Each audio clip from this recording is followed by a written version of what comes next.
think we're ready to go live. All right. Did we get a match yet? Hold on, let me make sure we got that before I actually start this up. Okay.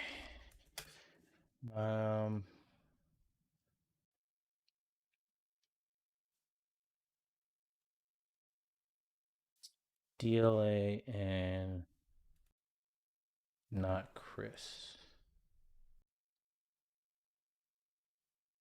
I don't think they're ready. This is best of 5, yeah? Yeah, it should be. Okay.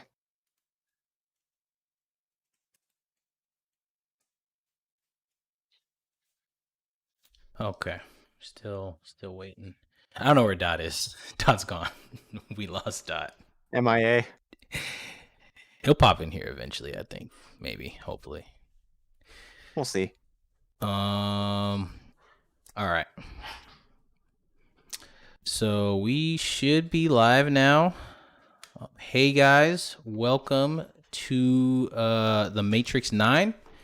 You're tuning in for Top 8 with myself and Ellipsis. Hello. How we doing, guys?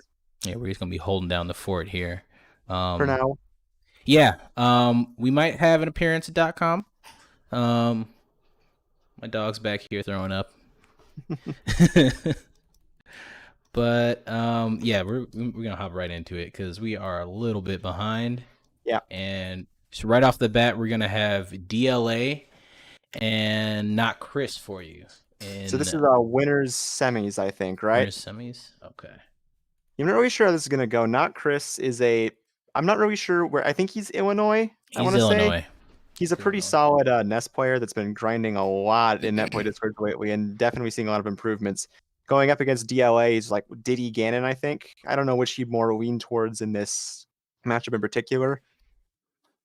Gannon is always like a scary force to be reckoned with, especially on a NetPlay setting, versus a character that can get hit out of double jump cancels like Ness. DLA was going Gannon today? You think so? I'm just thinking like maybe that's what he's going to do. I haven't seen any of the matches today. I'd be really surprised. I haven't seen his Gannon in a long time. And I guess, I mean, there's been buffs coming out, so like he might be encouraged to play Gannon again, yeah. But yeah, it's been a minute. Do you think he's just going to go Diddy today? That's what I put my money on that, but we'll see. I haven't watched any of this tournament so far, to be honest. Yeah, neither have I. So we're just kind of got to see how it goes as it goes. Okay, so they're both in. I'm gonna switch to gameplay here.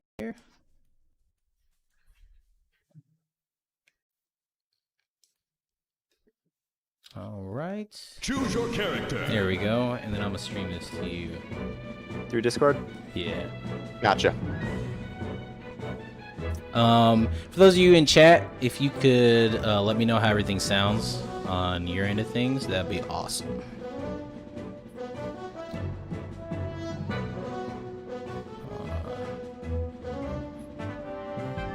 Might not have.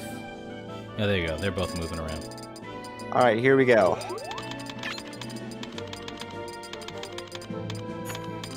Ness. So signature Ness coming out from not Chris. Mm-hmm. And we're gonna see where the pick is from DLA here. Ganondorf. It is the Ganon. Wow. Okay, I'm excited. Now right. I'm hyped.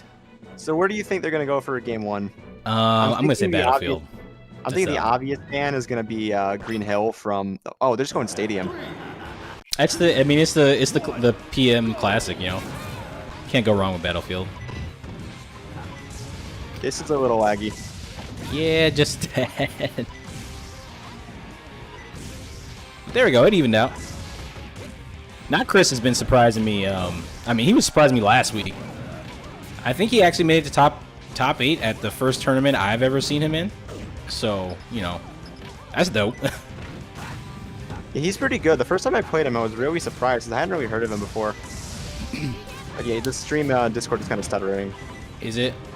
Yeah, like a lot. I don't know if I just need to turn off the cams or how to do that.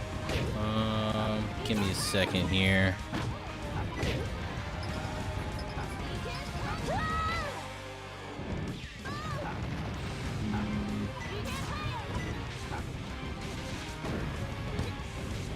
yeah.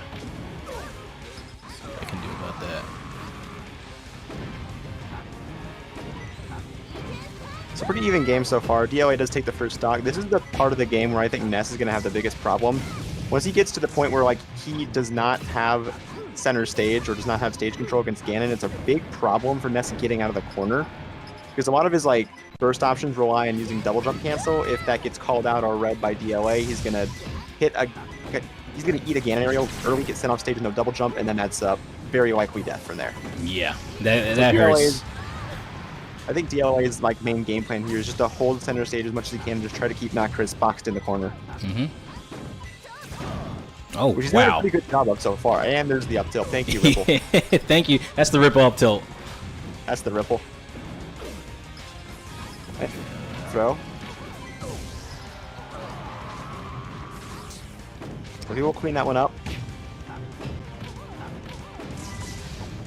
It's just a like slideshow. Yeah, I don't know what's going on here.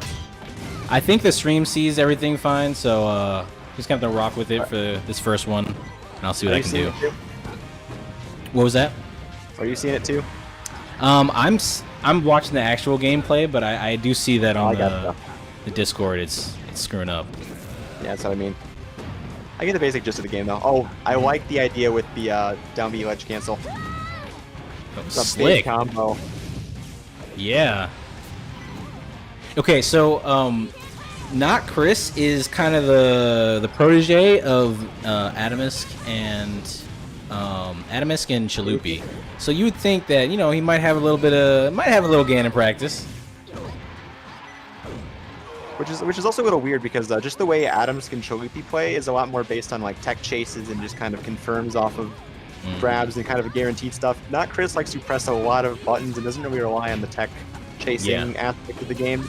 But I don't know how well Ness really does that to begin with. It's probably more suitable for the character he's playing, but he makes it work pretty well. I feel like he's extremely scary just in terms of, I feel like he presses buttons almost more than most of the other Ness mains I play, which is definitely saying something because Ness mains like pushing buttons. Yeah. So DLA will take game one with the 2 stock.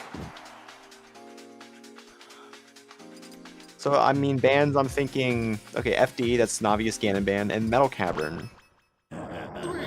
Instant Smash Kill. Yeah. Might be a comfort pick or something. I think so. Oh, gets grabbed out of the air. Oh, Oh, no. I don't think he's got anything left in the tank. Oh, good sweet spot. Yep. Should grab ledge. Not Chris going for the greedy F smash edge guard. DLA's got the sweet spot for that, though. Hey, how's the Discord stream looking for you now? It's looking a little better. Okay. Actually, a lot better. Okay, good. Still lagging from time to time, but like I can see the game pretty clearly.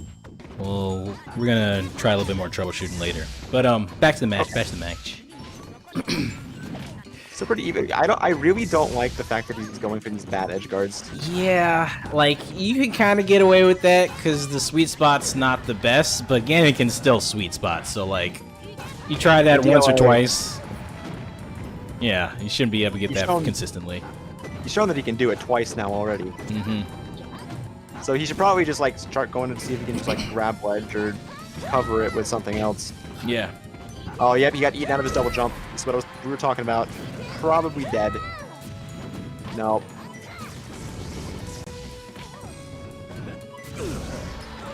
Yeah, that's what you gotta do. You don't gotta go for the edge guard. You like the bad edge guard. Mm-hmm. So this is Ness kill percent though. So let's see what we can get off this. Yep, that's death. DLA up a full stock already.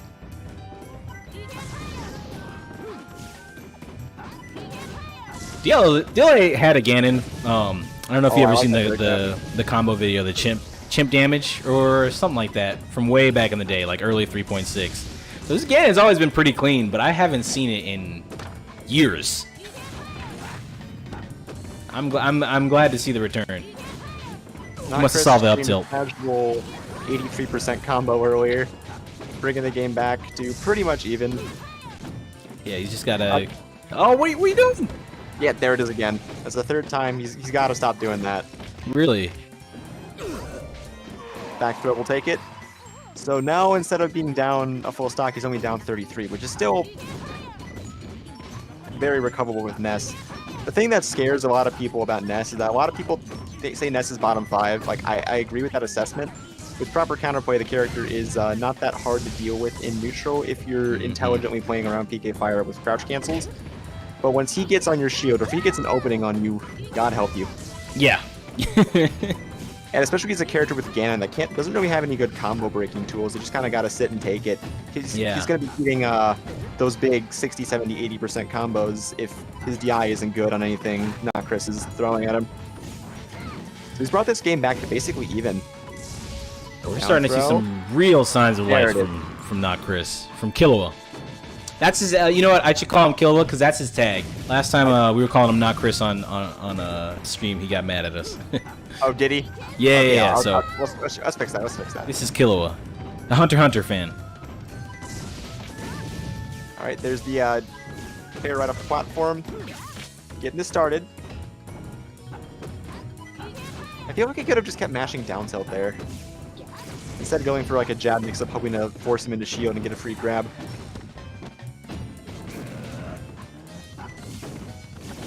Yeah, already he's playing a little bit more back right now. Like he knows that this is a percent where he could just get paired and die. So yeah, a little bit more conservatively. Oh, there's the good call out. Almost takes it at what? Yeah, that's it. Oh wow. Okay, 2-0 for DLA. And I'm just realizing now, looking at my pings, that I didn't update any of the scoreboard. But 2-0 for DLA. 2-0 for DLA. Jeez, I don't think they know it's best of 5. Oh!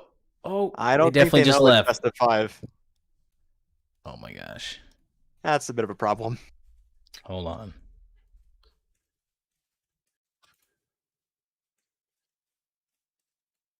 I'm pinging him. I hope they kept the room open. Probably not. Usually when they quit out, it just instantly is gone. Yeah. Okay. We'll go back to chilling. Back to chilling it is. All right, guys. While we troubleshoot that, I gotta update all this layout. But I was seeing some signs of life there. I don't know why my winner's match was best of 5. This is winner's semis, right? Yes. To my knowledge.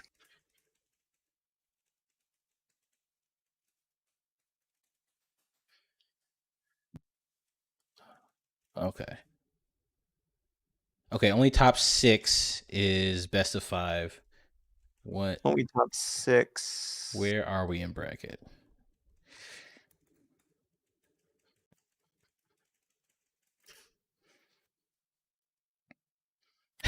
I have no clue what's going on. I'm just here so I don't get fined. Let me pull up the bracket on my end.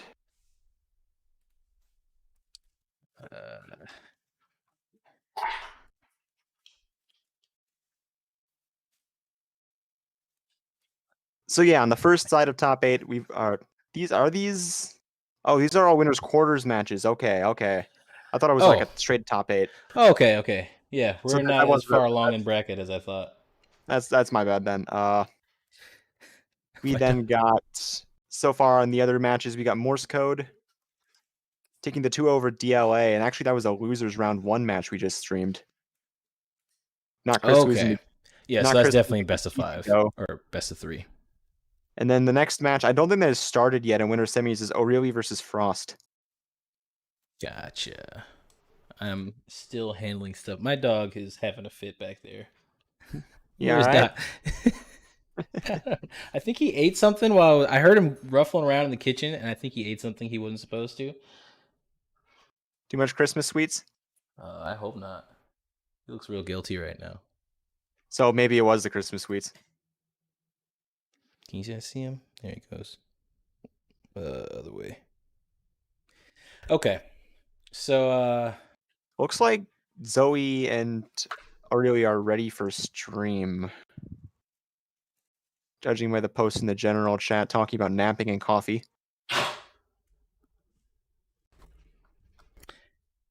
I'm going to I'm going to try and ping.com again.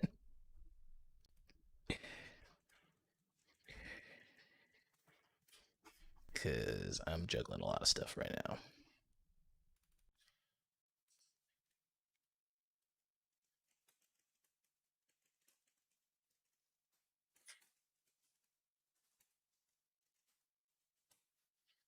All right. So, what'd you say? Frost and who? Frost O'Reilly. Frost O'Reilly. Didn't they play already? I did tune in for like a little bit of bracket, and I thought I saw them playing. Don't remember. It must have been pools. It's Swiss, so you know that can happen. That's gonna happen every now and again.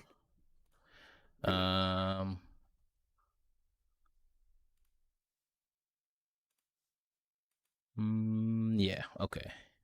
I don't really see O'Reilly net play a lot lately, but he's been getting back into it. It looks like, which is good to see. It's like, I don't know, want to keep playing the game even when we can't go to tournaments and such. Yeah, it's nice to see some of the old TPS faces. Mm-hmm. I haven't seen a lot of the homies in so long. I've seen them in the PM Discord, the Illinois PM Discord here and there, but that thing is also largely died down because what are we gonna talk about? Pretty much. It's a public server and then any netplay servers, and there you go. Yeah. So, it's nice to see the old face. Oh, here we go. We got a code. So we're gonna see Zoe, Frost and O'Reilly. So Lucas Falcon.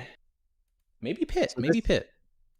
I feel like she's gonna go for the Lucas off the bat. Think so?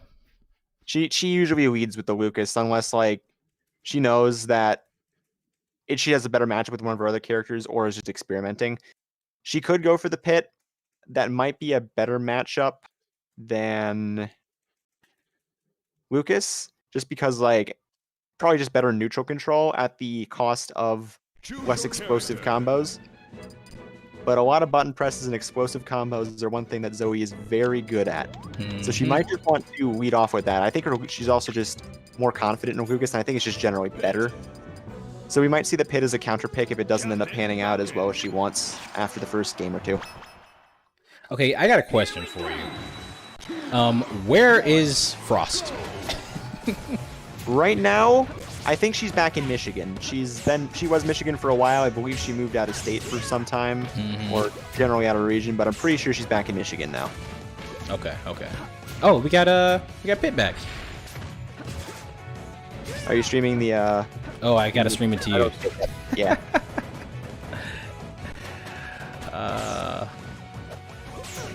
What a day. There we go. Cool. Okay, so yeah, it is the Pit starting. Yeah, a little bit of curveball there. And O'Reilly's got the purple Falcon. I really don't. I'm not a fan of that color.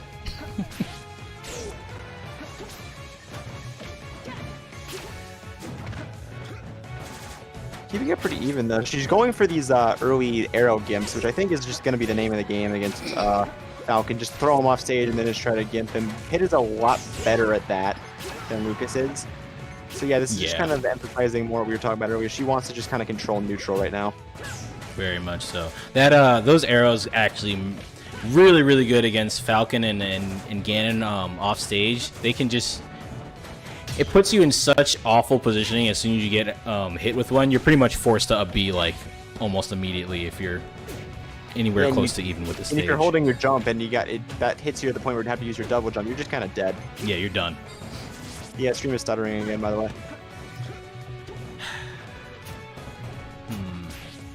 All right, hold on.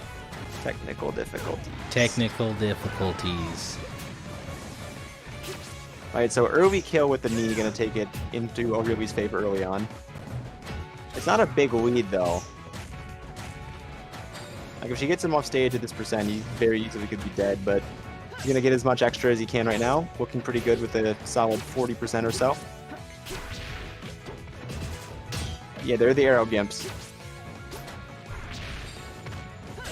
And I see what you mean. Like, he's already just committing to up B pretty much as soon as he's actionable when he's thrown off stage, because he really doesn't want to be put in a position where he gets hit by an arrow below the ledge. But that said, he's still kind of... Oh, no. Yo. The triple? Oh, no. He's going. Falcon kick.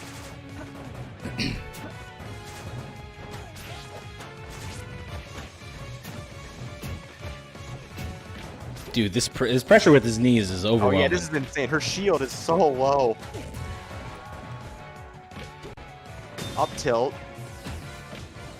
That's one thing I really like about ORLY's Falcon. He does not hesitate to use all the moves in this kit. I remember the first time I played him was actually at Neo Tussle City back in like winter of 2017. And at one point during game 2, he came down with a B reverse turnaround Falcon punch on me. It's like, I don't know what's up with his use of Falcon Punch, but sometimes it actually gets scarily close to hitting, and then other times it just like he'll do it recovering and ooh. Oh, I think we got Stewed hopping in. What's up, Stewed? Not much, bud. Not much. Been watching a bunch of 5 Days of Melee. Been hearing that y'all need a commentator, and I said to myself, why don't I get my sweet cheeks in here and commentate some people? Right. Sick. I'm gonna let you guys hold down the stream, and I'm gonna try and work out some issues on my end. All right, right on. It says she just reset it to Stadium, and already kind of down. This is already looking rough. Another knee. God, ORLY so handsome on the sticks, man. When it really gets going, he gets going. Yeah, he is just pristine, man. He's an animal. So who do we have here on the other side? That's Frost. Oh, that's Frost. I didn't realize Zoe was playing Pit. Did she just not feel the Lucas she has at the all? secondary pit. She started with the pit. I kind of understand it. Like I think her Lucas is better, but considering her game plan against ORLY has been seeming to be just kind of throw him off stage and give him, Pit is so much better at that. True, and Pit actually has like a better neutral than me, Lucas too. Which is also something you really need to be able to have against Falcon. Yeah, no, having a dash dance game as opposed to just like weak knee, stubby shit is so much better. Oh, okay, it's an Aaron. Oh, misses the tech chase though. Okay. Big chunky hit of reverse up air. Okay, off stage. ORLY's just right back in it. No jump. Okay, little gimps. She just needs to grab a ledge. Yeah. She's getting so close to finishing off these stocks, but it's just not quite. We'll get that one though. Yeah, that one will finish off. But you still got 2 fresh Douglases right off the boat, man. Like, it's going to be kind of hard to come back from, especially when you're at like, she's now at like 50 or so, so this is the percent where if you DI wrong on a Falcon combo move, you get kneed and you are going to die. yeah, and you play this real like that. Oh, Catches the ledge dash.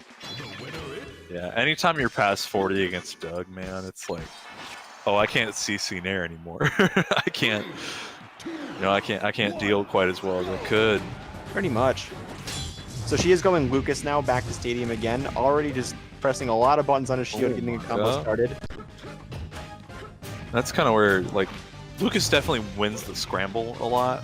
Oh, but absolutely. I feel like... But the problem is Falcon just kind of generally wins in neutral unless he has shown that he can't deal with ice. So if Falcon's winning neutral, scramble situations usually aren't going to happen because she's just going to get grabbed.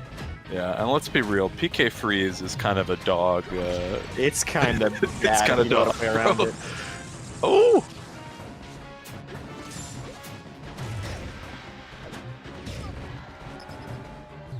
She'll get that first stock with the bear.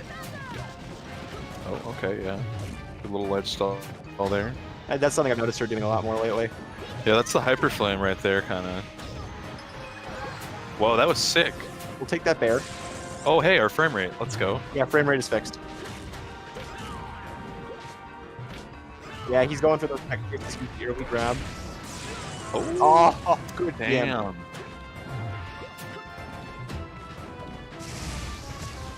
Alright. Picking up here. Yeah, she's been doing really well, but I feel like Chris I don't know about that up smash.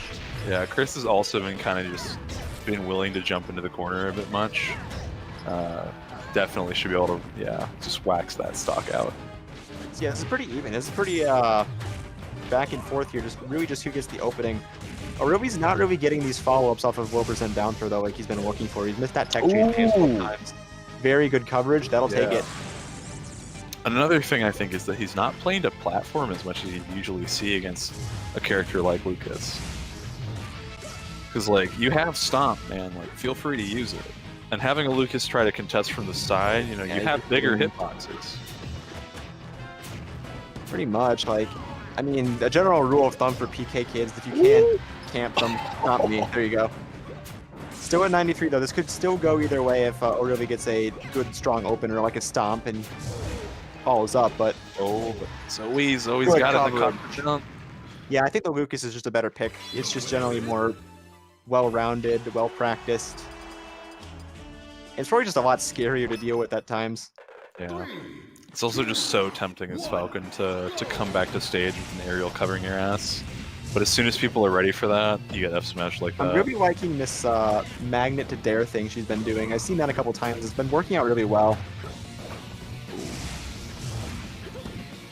Yeah, magnet to dare to like reset pressure as opposed to like launching into combo. Like usually when I watch Zoe play, she isn't content to kind of like magnet and then follow up with like where it sends you behind.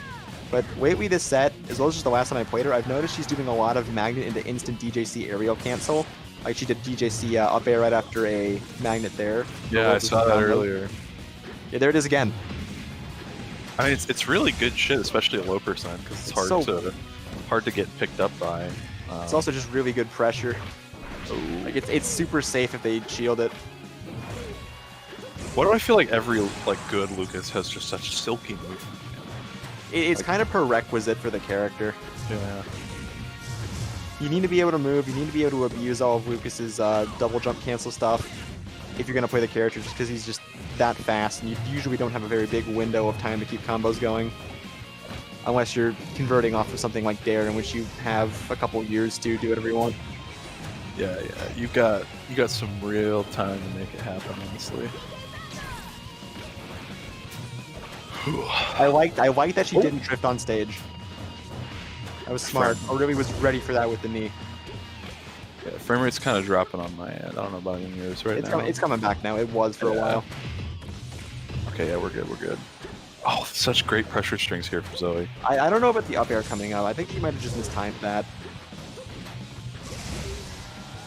There's shield. Get the real Gotta end. get this stock soon. 162. That'll do it. There you go. So Zoe's still holding the lead. Not comfortably though, and then me will make that lead 0. Yeah, the Saya boys really do not catch a break when it comes to their weight. Not at all. Like, especially with P+, you know, we saw some Ness weight nerfs, thank God. But Lucas has always kind of died early.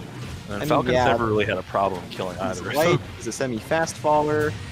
Yeah. He can get his double jump taken pretty easy. Yeah, it's just pain if you mess up with Lucas. It is absolutely the pain dimension. So ORLY's kind of been spacing around her a little bit better lately, because twice there you saw it just trade with ice.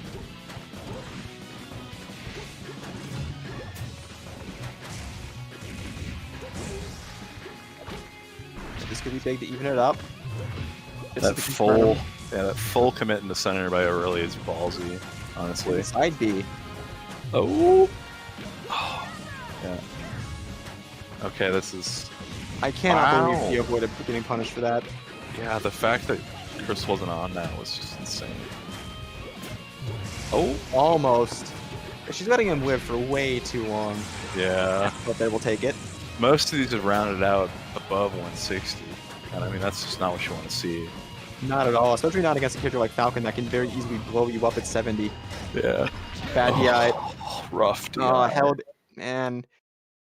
Held in on the first one, held out on the kill. Rough. She was looking good there for a second, but just the inability to get those kills at the same time that ORLY was able to pick up the kills on her was kind of too much to come back from. Yeah, absolutely wild.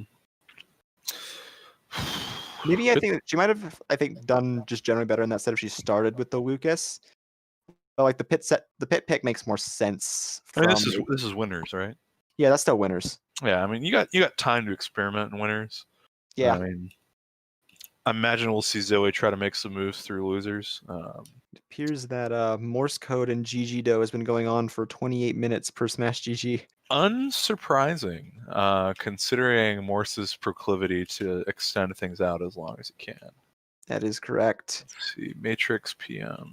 So we're probably going to end up going into a losers match. Not really sure which we're going to pick up here. It's going to probably be... I mean, the one that's going to be available now is going to be Frost DLA. Yeah. Damn, so we'd have to just put Zoe on right after she lost? We might, depend. That might be the only... I think that's the only match that's available right now. That sucks. I'll be real. Yeah, that's not ideal at all. But Hey, what's the Smash GG link? Is it just smash.gg? the-matrix-9. Okay. Dot dash matrix or the dash The matrix? dot D. The matrix dash 9. Yeah, because I just got in here. I've been doing groceries and 5 days of melee stuff. Gotcha. So the matrix dash 9 or the dot The matrix? dash matrix-9. Okay, right. Or I could just send it to you also. I got it. We're in. We're Gucci. We're in here. Okay. We're throwing down. Are we streaming on Twitch? Yeah, PM Nexus. Let's go. I love that we're just completely unabashed now. Yeah. People just gotta stop caring at this point. Yeah. I mean, melee can kind of suck a fuck, I'll be honest. Honest. Is Shay here? I don't know. What that means is that I'm going to go grab another beer. If that's cool. You're here. Okay. Yeah. I'm going to go grab me another beer. Frost. We're just gonna report really quick. What was the score on that set? Early Frost. 3-1 for O'Reilly. Cool. Appreciate it. Are you guys gonna do winners finals? We could. Do you want to? Yeah. You go for it, man. You go for it. All right. Sounds good. This dude got up to get another beer, so. Dude. Let's go see. Ellipsis and .com for until 8:30, I think is what the original schedule was. That was the original plan, yeah. Okay, Sure. so I guess since dude's up for it now, you guys can hold it down and until about 8:30, and then I think Conrad was thinking about hopping in. Yeah, that'll Okay, probably so take the whole time anyways. It is a more set. Okay. So wait, do you want us to check the winners finals then? No, we can do it. Okay, sounds good. Okay, cool.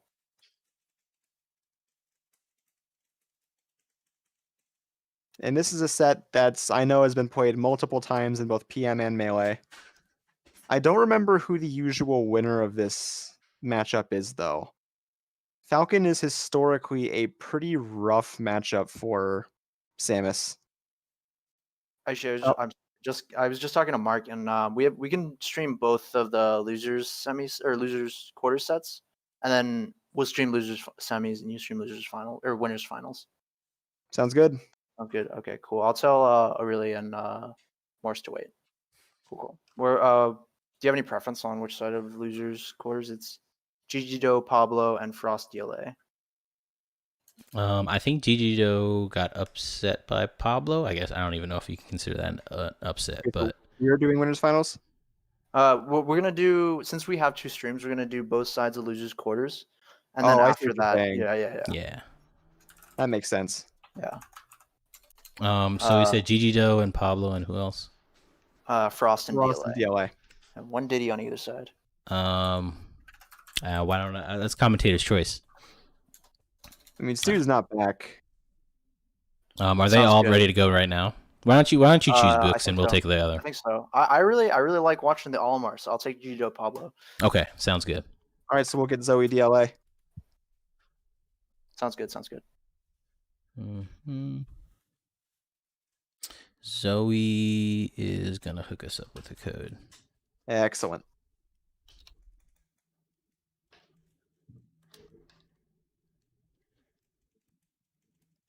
All right, I'm back. Do I have my camera on?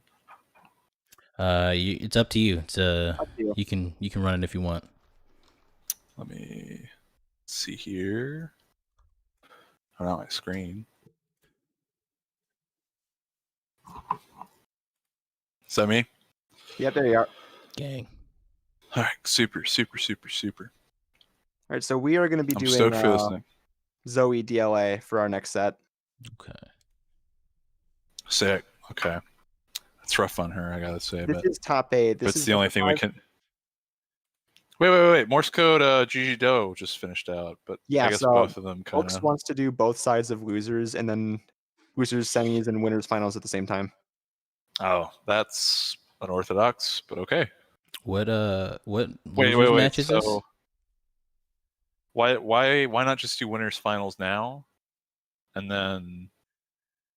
I mean, it's Books' tournament. Like, this is just me suggesting. But like, if we do winners finals now, that lets quarters finish out. And then we do losers semis, and that lets the person for winners finals have a break, right? Right. So they don't have to jump directly into losers finals, which always sucks. That's how it's usually done. Yeah. That's what they want to do with it.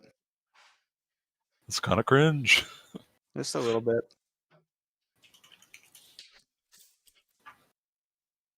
Let's see. Is it PM_Nexus on Twitch? It's just Project M Nexus, all one word. Okay. There we go. Spelled it project. Give me a second. They have it to where it doesn't pull up the channel immediately, which is fucked. It's actually like a brand new. Oh, is it new? Yeah, okay. It's brand new. Okay, that's probably why. I don't want to be too conspiratorial here. No. I think it's just a brand new account. We haven't actually streamed on Twitch before. This is the first time, so breaking new ground. This is the first time for PM Nexus on Twitch? Yeah. Let's go. Nice. It is. Yeah, we're breaking new ground for PM Nexus. So we're done with YouTube stream? We're dual streaming right now. Right now, I think okay. YouTube stream has more viewers. It's just got more. I mean, more people aren't used to going to Project M Nexus on YouTube. That's fair. For the near future, we're going to be dual streaming it, and then hopefully we get a little bit of a following on there, and then we can yeet YouTube. Now tell them the YouTube. The YouTube. Okay, I got a code, and we're just waiting for we're just waiting for DLA hop in. Solid stuff. Okay, so DLA. So and you said this is losers quarters, by the way. This is losers quarters. Okay. So DLA is Ganon and Diddy. Yep, he went Ganon last set we streamed against Not Chris, which was another PK kid. I can respect going Ganon against. If he's going to do it here, but Ganon against a Lucas feels like it's a lot more dangerous, just because of how I feel like Lucas's combo game is a lot more destructive on Ganon than Ness is. Yeah, absolutely. Neutral's also just harder because I think like dealing with ice is a little bit trickier than dealing with PK Fire. PK Fire is usually a bit more predictable. Dealing with ice again is actually pretty difficult. The horizontal space it takes up is pretty hard to deal with when you're tall, just because you have to be running, you have to be going up and down on the platforms. And you don't have that dash back, and you don't have that quick jump squat. Unless you clank it with like a dash attack or a down B, but that requires you to commit to those movement options, which is very punishable. Yeah. Or if you want to fair it, you have to usually fair it at a bad position where she can just run up and grab you afterwards. Yeah, it's and power shielding and stuff like that, and using the reflect isn't actually really good against the ice because it just disappears. I think it'd be a nice touch for balance. I don't know if they'd actually do that. If they like refresh the projectile distance, like length that stayed on the screen after a power shield, that might make power shielding a little bit better. Yeah. But I mean, realistically, you can't really jab it either because Lucas just gets on top of you in that mid time. You can Wizard's Foot through it though. Okay, that's true. Yeah, then that requires you to commit to Wizard's Foot, which is probably only a good option if the Lucas is backed into a corner. If they're backed into a corner and throwing ice, then there's something else wrong. If you're mega bussing, bat wheeling, whatever you want to call it in. Choose your character. All right, looks like they're up, so I'm gonna stream it to you guys. I don't know why my stream for you guys has been stuttering, but hopefully this time will be a little better. Okay. Oh shit, Mason's in here. Let's go. Let's go, Mason. I might try 480p for you guys, and hopefully that'll make it a little better. But for now, Since it looks like it's about to start, I'm gonna hop out. All right. Sick shit, man. So he's gonna go the Diddy this time around. Makes So sense, Lucas, honestly. Diddy, it's just a safer pick. Diddy, just a better character as well as more neutral control. Starting on PM Stadium 2. I love that this is our neutral pick as a community. I can really respect that. So DLA trying to go for some weird like movement mix-up off the side B there to start things off. Yeah, I think that's just kind of how he's got to be. Especially with a character as Diddy that can afford to be very, very tricky with movement, especially with glide tosses and AGTs. Mm-hmm. You need to keep things unpredictable. You need to keep things like... I mean, I'm just going to say unpredictable again, so I'm trying to think of a synonym, but you know what I mean. Yeah, you got to keep it to where your opponent's guessing. Yeah. Pretty much. Because otherwise, if Lucas catches onto your habits and gets a pop-up with like a magnet or a grab or a dare of all things, Yeah. a semi-fast faller that's not super heavy like Diddy is going to eat a lot of damage and probably lose their stock. 100%. Like, I think Diddy definitely has the advantage in this matchup just on merit. Oh, good call out. Ooh. Yeah, just on merit of like both one having a super solid neutral game, but also just having a better projectile game, I guess. Yep. Although he does have the omnipresent weakness of having his best projectile being used against him. True. But generally, the Diddy player is going to have, by necessity, a better item game. Absolutely. No, fighting Luck with Banana was always a mistake when Luck was really in his prime. So Yeah, I more remember- often than not, we'd just see people throw Banana away. Yeah, I remember playing Luck in Fearless and doubles at LTC, and I legitimately felt helpless whenever he had a banana. They were strong, man. They were a really good team. The real troop. Oh my god, that forward air just sending him flying at that person. He's not like, what, 170? Oh yeah, but my brain just wasn't on that, and there's water and beer bottles in my way. So Fair forgive me. Alright, Yeah, got him in no. the corner. Team Bad Luck, Luck and Umbreon was needles in one hand and a banana in the other. It was awful. Poison, huh? Pure poison. Pure filth. Great pick up here. I don't know. I feel like he's utilizing Monkey Flip a little bit much here. Yeah, and that's so really committal to use a neutral too. He hasn't gotten a whole lot of reward out of it either. Like, the times I've been seeing him use it, he doesn't even go for the like attack cancel. He's like, what the hell? Who does that? That's a cheeky monkey right there. Glide tosses his ass all the way off the stage. He really likes that glide toss back, throw forward the cover, which I get. But I like it also, too. What I also think that's intended to do, which Zoe is not falling for, because I think a lot of players are going to see that they're going to think they're not going to focus on the Diddy. They're going to focus, oh, I can get the banana and use it against him. So they're going to run back and try to get the banana, which gives the Diddy player stage control. Yeah. Although I don't know, the risk to me is seeding it in the first place, right? Like you have to, as the Diddy, be willing to give that up. And if you're playing against someone that has competent item play and recognizes like those kinds of habits Diddies can use, it doesn't exactly pay. It's a bit of a big gamble. dividend. Oof, these forward smashes have been so raw from DLA. he's doing a really good job of just calling out movement. Where's this guy from? He's a old school Illinois player. He's really solid. Yeah, I've never heard of him before. And he's and, he's real good. yeah, I'm really liking what I'm seeing. Yep, banana. Oh, Up throw, that's death. yeah, absolutely. This is Down the to guy full that stack, though. that Illinois likes to say made left and quit PM. Wait, real shit. Oh, this is a good spot. Oh no. Rough gig on Zoe. That'll be a JV3. Mm. So yeah, okay, here's the switch to Pit. This mhm. might be a better pick. I think Better for this case, absolutely a better one. The nice thing about Pit compared to Lucas here is that even if DLA is kind of playing around the platforms, like he's been doing a lot of like plat cancels and ledge movement. Oh wow. Little dash attack snag. Little 1-2. Got the banana in hand as well. But yeah, DLA has been playing a lot more vertically than what Lucas is usually able to deal with, and Pit has the ability to curve the arrows and make them a threat at pretty much all levels of the stage. Oh yeah. No, Pit's already ability to control space is absolutely Holy disgusting. cow. This is already working out so much better. 5% right now. Well, Gotten 2 kills with the Dare Spike. yeah. It's been pretty raw. Oh, Oh. this combo. Oh, went for the Tried to big go- reads. I like that he's been doing that. That worked out really well for him game 1. But I think when you're down this much, unless you're confident, that's probably not the best option to go for. Yeah. Probably could have covered the platform with a down smash or something, still got her off stage or to the other side of the stage on the ledge. Yeah, definitely, like, when I'm down, I try to remove, like, the fun guessies from the game. And I'm like, it's time to play optimal. You know, Pretty much. it's time to dial it back and stick to my basics and just... It's not do anything fancy, jeopardize the advantages you do get. Yeah, because having more stocks than your opponent is literally just having play enough, right? Like, you... Pretty much. Oh, no.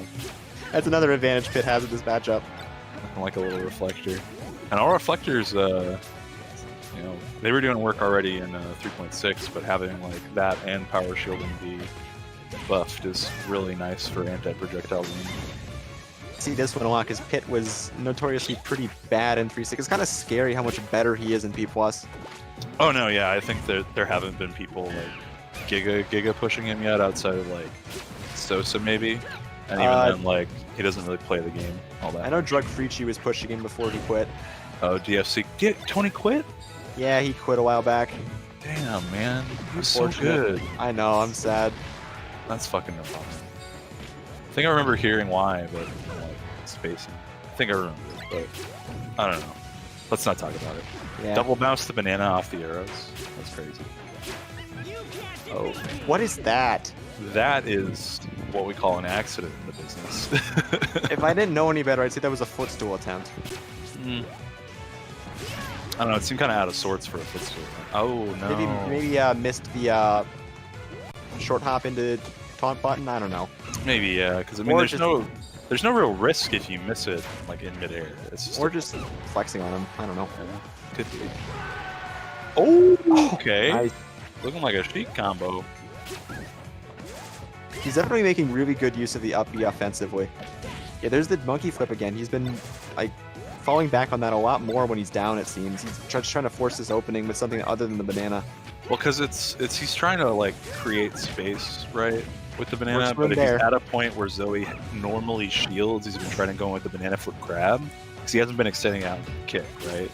So he's trying to make it this mix-up. It seems like between like, will I throw banana? Will I use command grab? Will I use AGT down, AGT back? So he's doing a good job of like having these mix-up, but he's just not applying them in the proper time. I think. Yeah, it's a pretty good assessment. Yeah. Although he is starting to bring this back now. Yeah, that was definitely a grip it and rip it pivot grab. He really loves these edge I cancels. love Holy these edge shit. cancels. Yeah, these are crazy. He's brought it back. I'm a DLA fan. It's hard not to be seeing this kind of movement. Full AGT up. Some great arrows here from Frost. Sniping him. Oh my god. And just continually resetting off He's dead. to astonishingly good ledge play. There. That was a really, really good edge guard from Frost. Yeah. What is she doing? Excuse me? Hello? She has a Marth, but Monkey? I don't know about this. You just won with Pit. Yeah. Maybe she's concerned that DLA was starting to pick up on it because he was kind of bringing it back after that pretty dominant start. He was, but I don't feel like that should ever mean you need to switch in order to Yeah, I remove those habits. do not agree with this character switch. The Marth has worked out for her historically. She's, I believe she took a set off of XYK when he was playing with her Marth. Okay, but let's be fair. Luigi Marth is dog That is shit. Luigi Marth, I Luigi know, Marth I is know. fucking dog shit. Luigi, a lot of characters to talk shit. Dude, it's a rough life out here. Even worse after the nerfs. I saw people placing in bottom 7, and I was just like, I mean, yeah, I guess. Oh my There's the grab god. again. That was an insane, like, knowing that she'd come up from there and already placing himself that way to be able to snag that. Like, beautiful, beautiful play. So this jump. They both have a game to work with still, so maybe this is also just Zoe experimenting with which of her character is going to work best here. Nice pivot tipper. Oh, look at these empty pivots. Do we know if she uses tap jump pivots or is she just doing No idea. standard flickums? All I know is that Zoe is just very technical in general, so it does not surprise me that she's got those in her arsenal. Yeah. Oh my gosh, it's a combo though. Nice catch. Literally just crutches under it. There goes the frame rate. Okay. And we're back. We're back. Ish. Or not. Commentator's curse on non-gameplay standards. See, it's looking fine on stream, so it's literally just Discord streaming. Yeah, it's just Discord. That's how it'd be sometimes, honestly.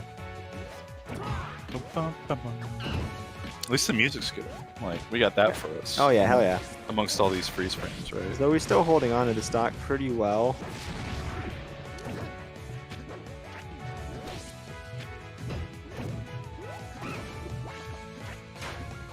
Yeah, I'm not really sure what to say when I can only see the match like a second every 3 seconds.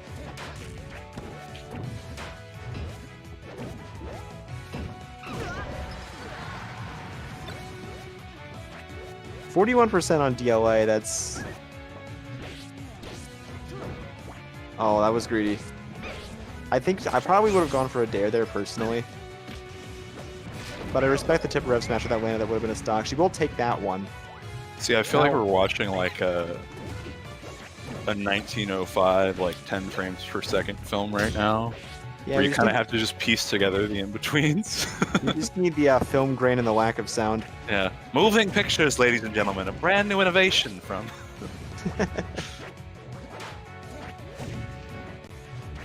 Okay. Yeah, things are... But there I think he messed up there. I think that wasn't like a run-through pivot grab. It was more just a turnaround grab.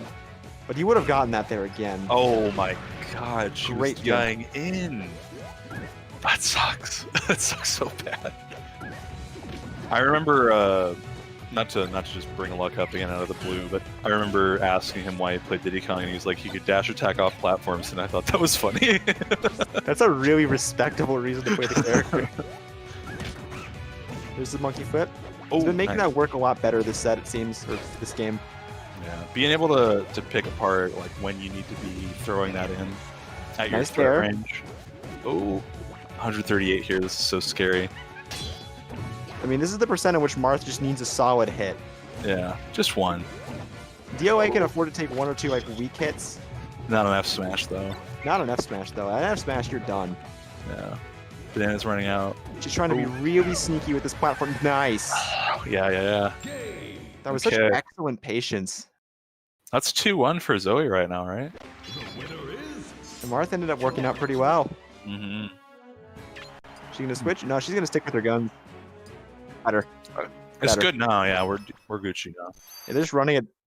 They're just going to stadium again. That was a really suspect monkey flip. Yeah, that's... Like the kick, like halfway out above, like right above the Master Ball Center, just seemed completely out of sorts. Yeah, these monkey flips are very, very hit or miss. Yeah. When they work, usually gets that nice falling up air conversion to get something going, Ooh. but he's got to make it back there. Do you remember when the barrels would knock you over? Bad times. Bad times. Bad I never really times. had that happen to me because Michigan's active Diddy was on the other side of the state. Oh, lucky you. Are you out like near the Ann Arbor, Detroit area? Like... I'm near the Detroit area. The active Diddy we had was PR one season. Roxas was like KZoo GR area. So we're word. 2.5 hours away. Just out there for sure. Yeah, I used to live out in Temperance, out in Bedford Township.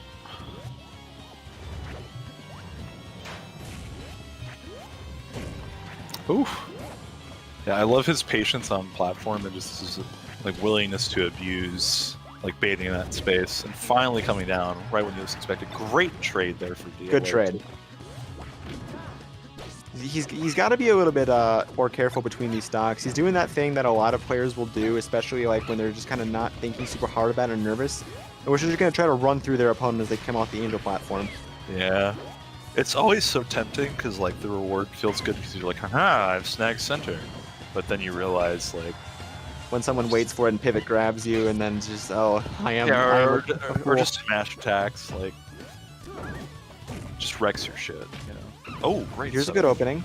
Nice. Yeah. He's Good really not recognition. getting a whole lot off of this though. He's just trying to like reset to neutral and then just bait another Marth move. Yeah, well, I mean, this is I feel like a tricky percent for Diddy to combo like someone at Marth's weight. Because like unless you're getting it straight up off like a DI mix-up, you know, up air is not going to be linking quite as well. He's also at the danger zone where an F smash, regardless of tip's gonna kill. Good slide off. That was insane slide off, yeah. Oh, I like that. I like that a lot. Peanut. That's a Captain Birdman thing F too. smash is gonna take it. The B reverse off the wave jump to be able to get right in there. Yeah, the B reverse. Really good off the patience wave calling jump. out that. That didn't hit. Oh my god. Yeah, Oh, Zoe this- is very lucky to be alive, and she's Yeah. gonna take that blessing all the way. Yeah, that was enough to get him out of crouch cancel for the next stock, and even more here coming now. Oh my gosh. Yeah, Dead. No? No. Could have sworn that was gonna be it. These F smashes are becoming more frequent. It seems like he's panicking. Yeah, a little bit. It's got to Just gotta- clean it up. I think I always feel like There it is. yeah, if someone's panicking during like being that second stock and they hit their last stock, they don't always clean it up, but more often than not, that's the moment where you see the change happen, right? Like, Yeah. fuck, I'm on my last stock. I gotta get this right. You know. Last So- stock power up. That's what we call it. No. 11th hour superpower. He's doing decently for himself right now so far, just kind of tacking on a good bit of damage. Playing a little bit more back. He's just gotta not let himself get in the corner. Yeah. Oh, okay. Going yeah. for a bit of a greedy conversion off of that reverse up air. Yeah, I don't know. I feel like he could have gone No? fair off that instead of the up tilt that he did. Oh. This is looking rough. Yeah, no, 144. It will snag ledge safe, but 157. yeah, even tipper up air or tipper forward Goes for the hack stash. kind of scary here. Okay. It's still winnable. Yo, great charge. What are you doing, dude? Trying to get some sauce on it if she doesn't sweet spot. Oh, Zoe. she's got a little room to flex. More than a little room. One solid hit and he's done. Yeah. Goes for Not the. if you don't hit your up tilts. So she probably is playing with tap jump on. Yeah, absolutely. That's full hop up there. Okay. Go get it. He's got to be really careful with the stock. Don't run through her. Don't do Yeah. it. He did it anyway. Holy shit, the madman. No fucking fear, man. Oh no. Okay, this could actually. She's out of crouch now. If he can play this right, like if he can just. He does have to be kind of afraid of. Careful. Oh Yeah, no. yeah. Almost. That was almost the makings of a really good comeback. It was close. But 3-1 there for Frost. She's going to go ahead and advance to the loser semis to play the winner of Gigi Doe and Pablo, who are playing right now. It looks like Gigi Doe is up 2-1. And of course, we've got winners finals right here with MorseCode 762 and ORLY. That's the only match we can get on stream, it looks like. All right, so I think I'll also be just tabbing out here. So Conrad's gonna be taking my place. Yeah. So Yep, good yep. commentating with you. Thanks Yeah, for having good. me on stream, guys. I will Fun see y'all stuff, later. man. Fun stuff, man.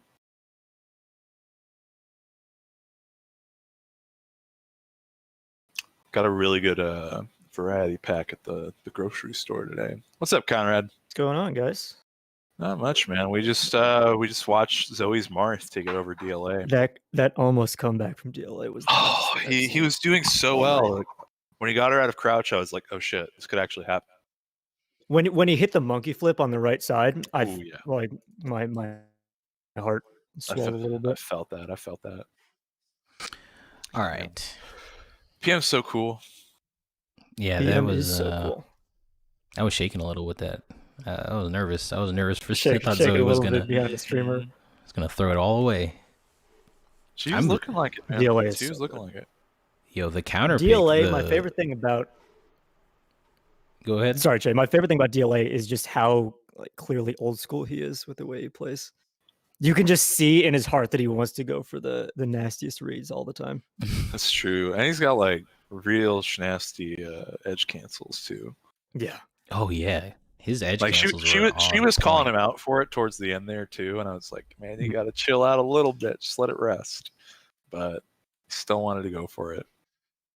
All right, I think we got Morse versus O'Reilly. Tale as old as time Yes. and as long as time.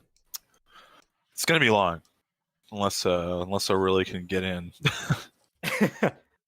I wish we had really direct stats on the matchup between these two for the last 5 sets. if we- I want to say that Morse we is up used to. by a lot. R.I.P. Single tier. I I want to say that Morse is pretty solidly in the lead. Choose your character. Samus is a monstrous, I gotta say. That's all I got about her. You know what's She's, wild? Tough cookie to crack.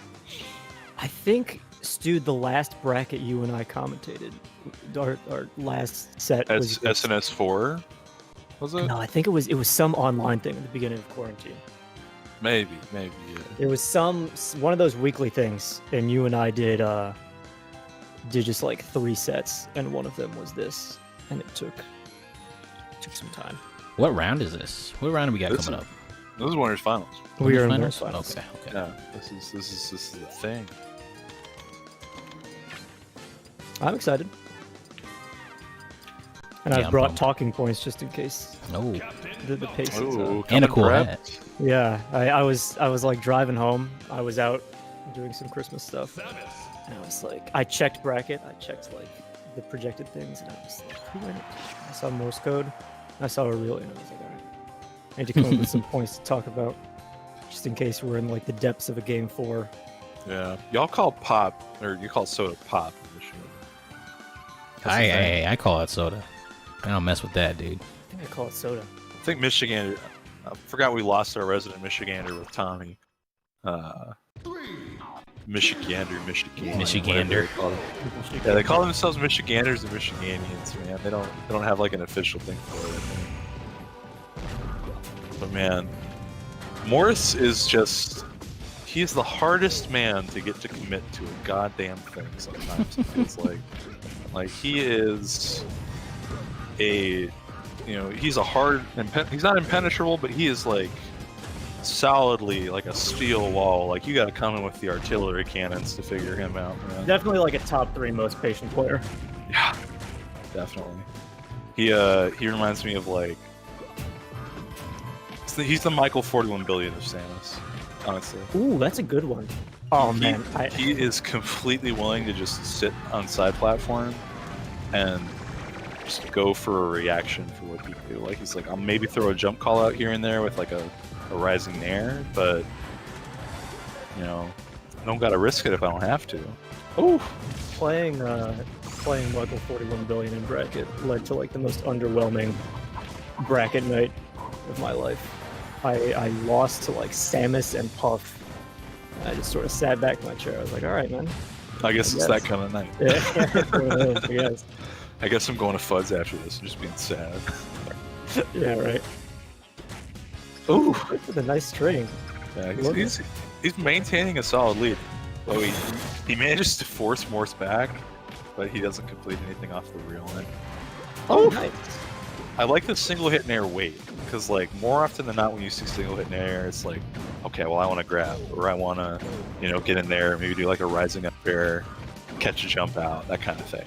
But like single hit nair wait, These two are definitely the kings of like, I'm gonna poke your shield and then wait for you to do something out of it. oh yeah. I mean, I remember watching Summit 10, and someone was like, yo, that's the O'Reilly, and it was just someone. No, they didn't. Yeah, they did. And it was like, it was like Oh Summit my 10 or God. some other melee event, but it was a Falcon that just like jabbed and then immediately ran to the other side of the stage. I was like, yo, that is the O'Reilly. Alright, yeah, I bro. guess. Welcome to the Midwest, baby. Oh no, did he just jump back? Yeah. But One thing that I would say is the O'Reilly for this matchup, maybe not in Chris's favor, is going way too hard off stage and just getting dunked because he forgets that Samus has a meteor. I've already seen it like twice where he'll knock Morse off, and I don't know if it's impatience or just sort of a misjudging, but he just launches himself off stage. And yeah, that was hot. That was hot. Yeah, he definitely overcommits in the offstage, like you said, and it's costing him his lead right now. It's just like I feel like there's a very specific range play against Samus where it's like right outside of her dash attack, but also like within the range where you can overshoot on her to be able to get in to like her dash back. That was good. That was good. But Morse with a nice GI. Well, so what do you think? Do you think that once you get in on Samus and you're pressuring her shield, is that the time you sort of turn on the jets and you try and bait out an up-B out of shield or something? Or do you think it's wise to respect that?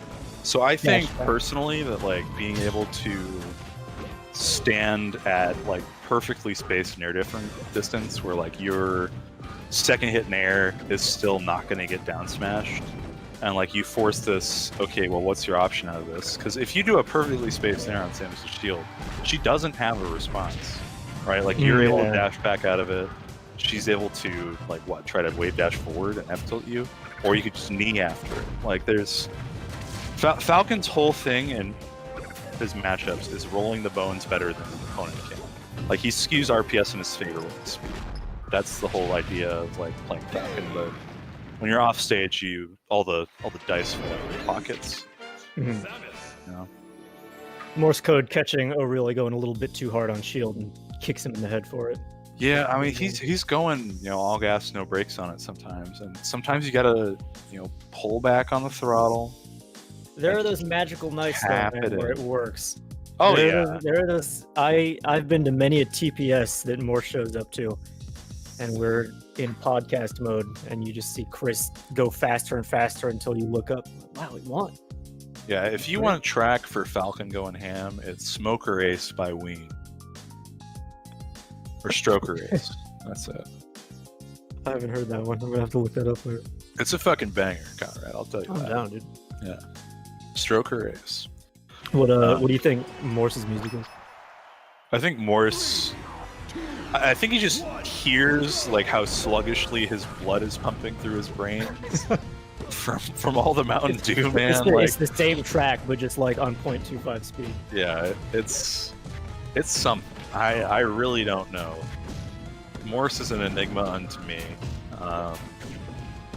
He is without a doubt one of the best players in the game, but also just like, man, it's like he is Mountain Dew so willing. Sped up his reaction time so much that he sees the world in slow motion, but then it translates. That's probably what it is, honestly. Like his edge guard game, his like knowledge of when you want to go in the most and punishing you for it. Absolutely crazy.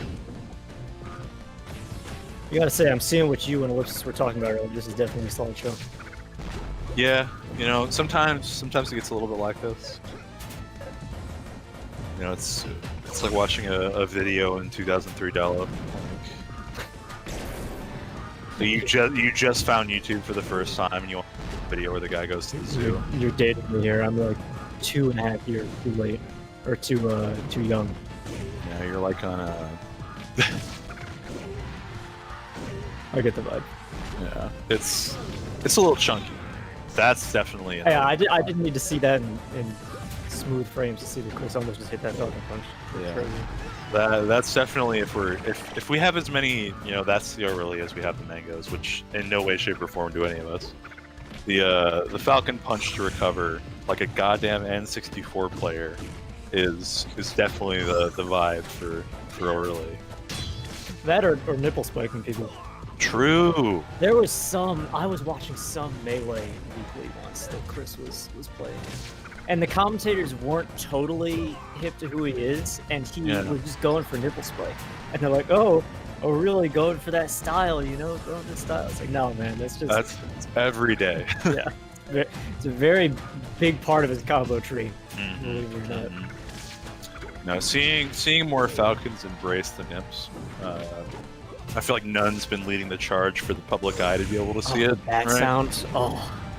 The bat sound is so juicy. You know what I'm talking about, right? Yeah, where Nunn has the PK like that, or the rest sound to it. The Luigi upbeat noise. The three most. You casted Nunn versus. It was a show match. It was Nunn versus Connor from Minnesota. I did, and man, Nunn looks great. I gotta say. Yeah, that was. Connor was putting in what he could, but none just looked untouchable. He's so fast. He's just so crazy fast. Yeah. The thing about Nunn is he plays a coverage game, right? Like, so he goes for like the 1 in 3 or 4 read, but then it's completely able and fast enough to be able to cover the other options he missed. Like Nair is always there, right? I say this about Nunn and O'Reilly basically every time I watch. So apologies to Midwest viewers who hear me ramble about this all the time. Yeah. But don't watch the reads that O'Reilly and Nunn get right. Watch what happens when they miss, because it's so rare when they're playing well that I see O'Reilly or Nunn just drop an advantage state. It's not always true, but they have advantage. And I think that's partially why Morse is kind of running the train right now. Is if you're just that much of a brick wall, that you can slow down the pace, then it becomes hard to really get the train going. And I mean, Samus isn't the type of character that you're able to make that sort of high octane advantage state on. Because like Falcon and Spacey's, like Spacey's when they're in the grounded situation, they're all the same, right? Like if you're in the tech situation as Spacey, I don't care who the fuck you are. You're in trouble. You're in trouble. Right?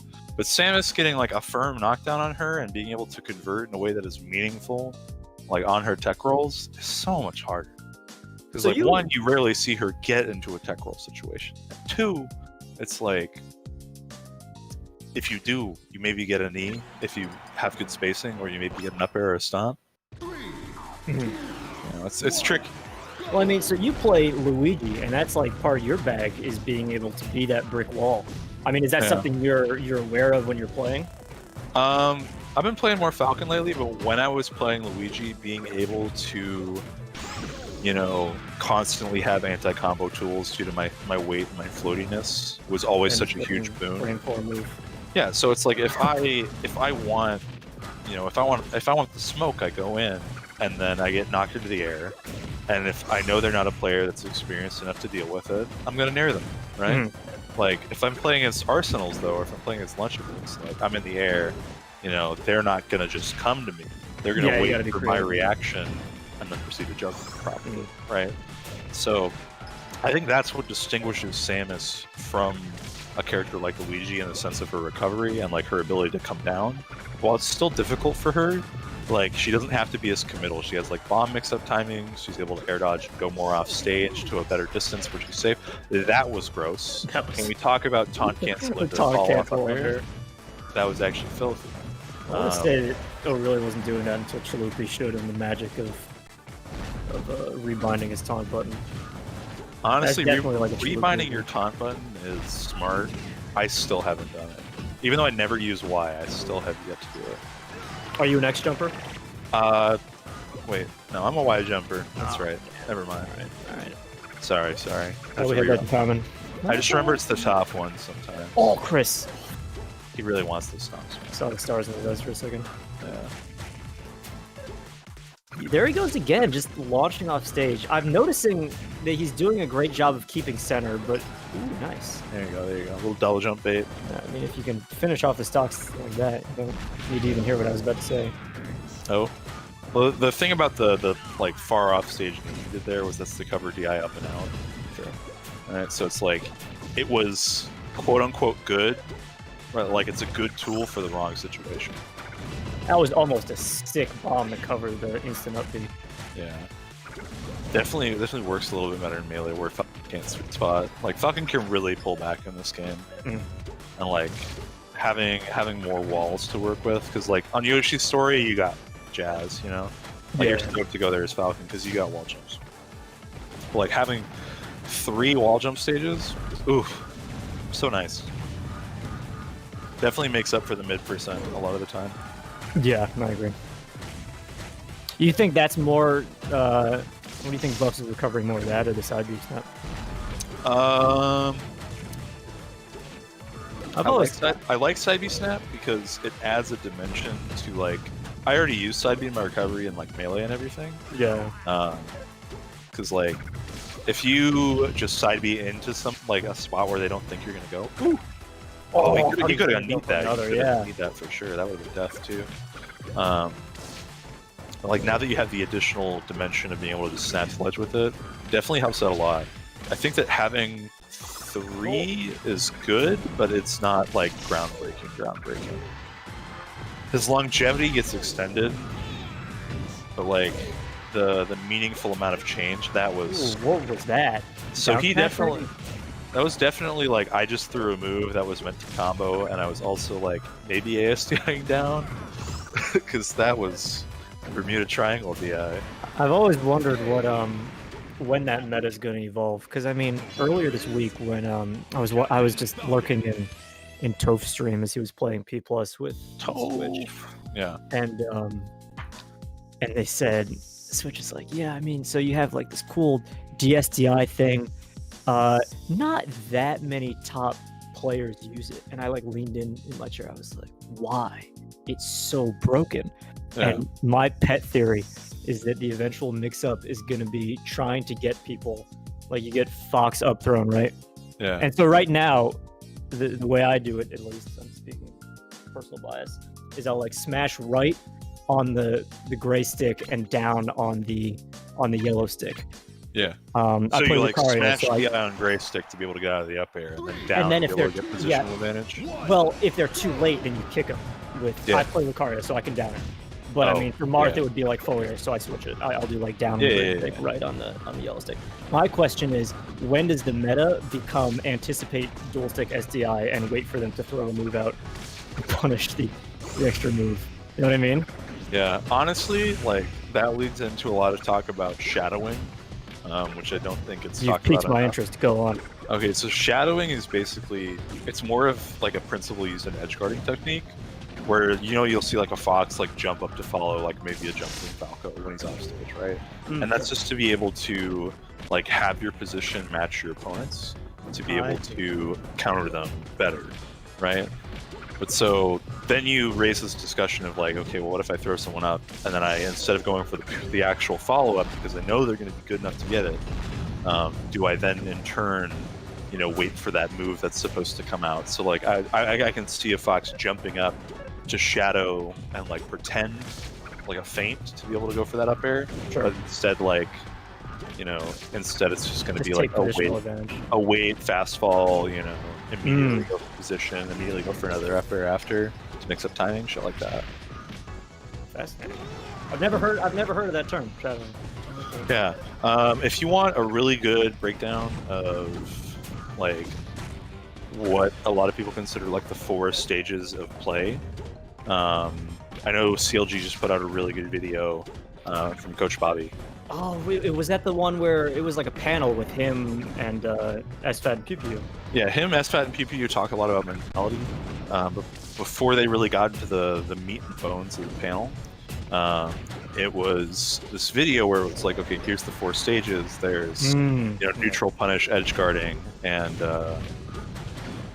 what was the other one? Defense, right? Okay, I got to stream a bit late then. I missed that. Yeah. Write that down, chat. Yeah, definitely check it out. I think it's on. I want to say it's on PewPew's YouTube. I'm not sure. It might be on CLG itself, but definitely worth checking out. But they discuss shadowing in there as a concept, and it's very solid. It's on the CLG YouTube page, the official channel. Yeah, sick. Cool. I think so. Okay, yeah, caught his jump there.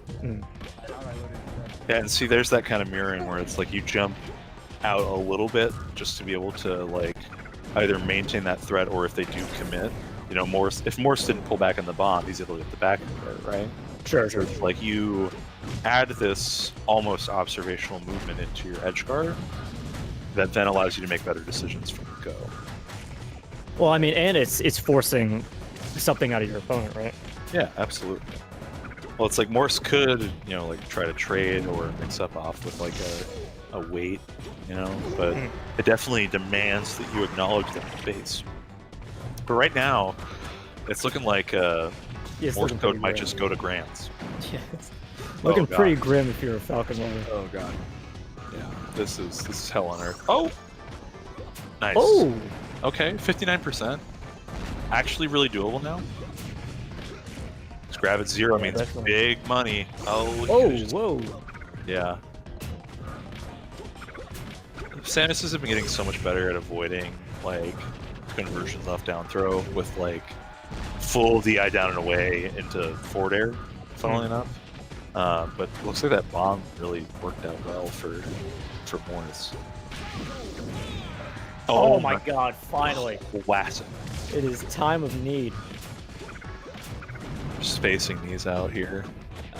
You can feel his pain. How many times has he been in that situation with Morse on the ledge and he's just throwing out a desperate hitbox trying to... Yeah, Hail Mary Falcon Punch.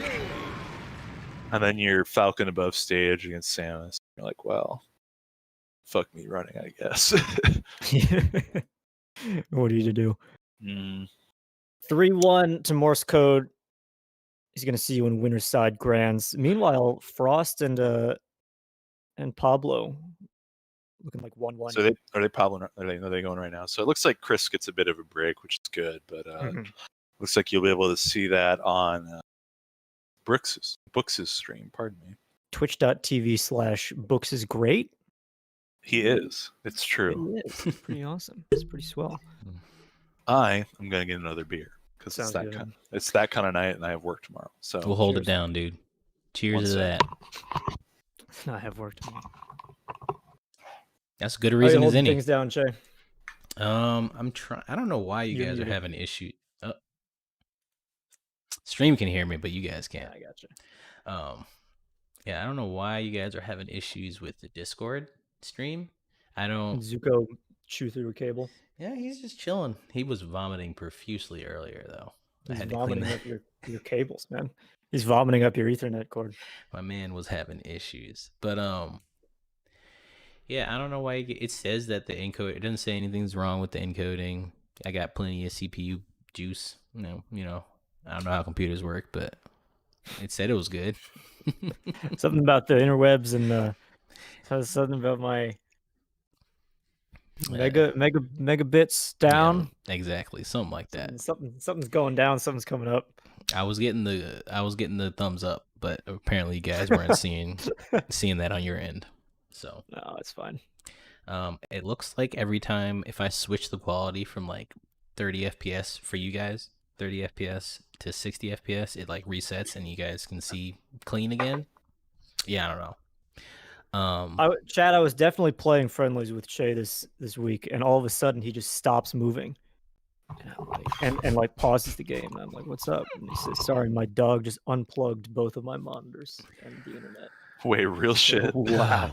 He does it all. He's like right underneath me right now, and he likes to go underneath like I don't know, like bookshelf. Anything where he can get like a little nook. He likes to go underneath there, and my computer is warm. He's 40 pounds, a little bit under probably. So he's like middle-sized dog. He's respectable, yeah. Yeah, but big enough where he causes issues. Big enough, yeah. Big enough. That's the answer. Cue the screaming Australians. Yeah.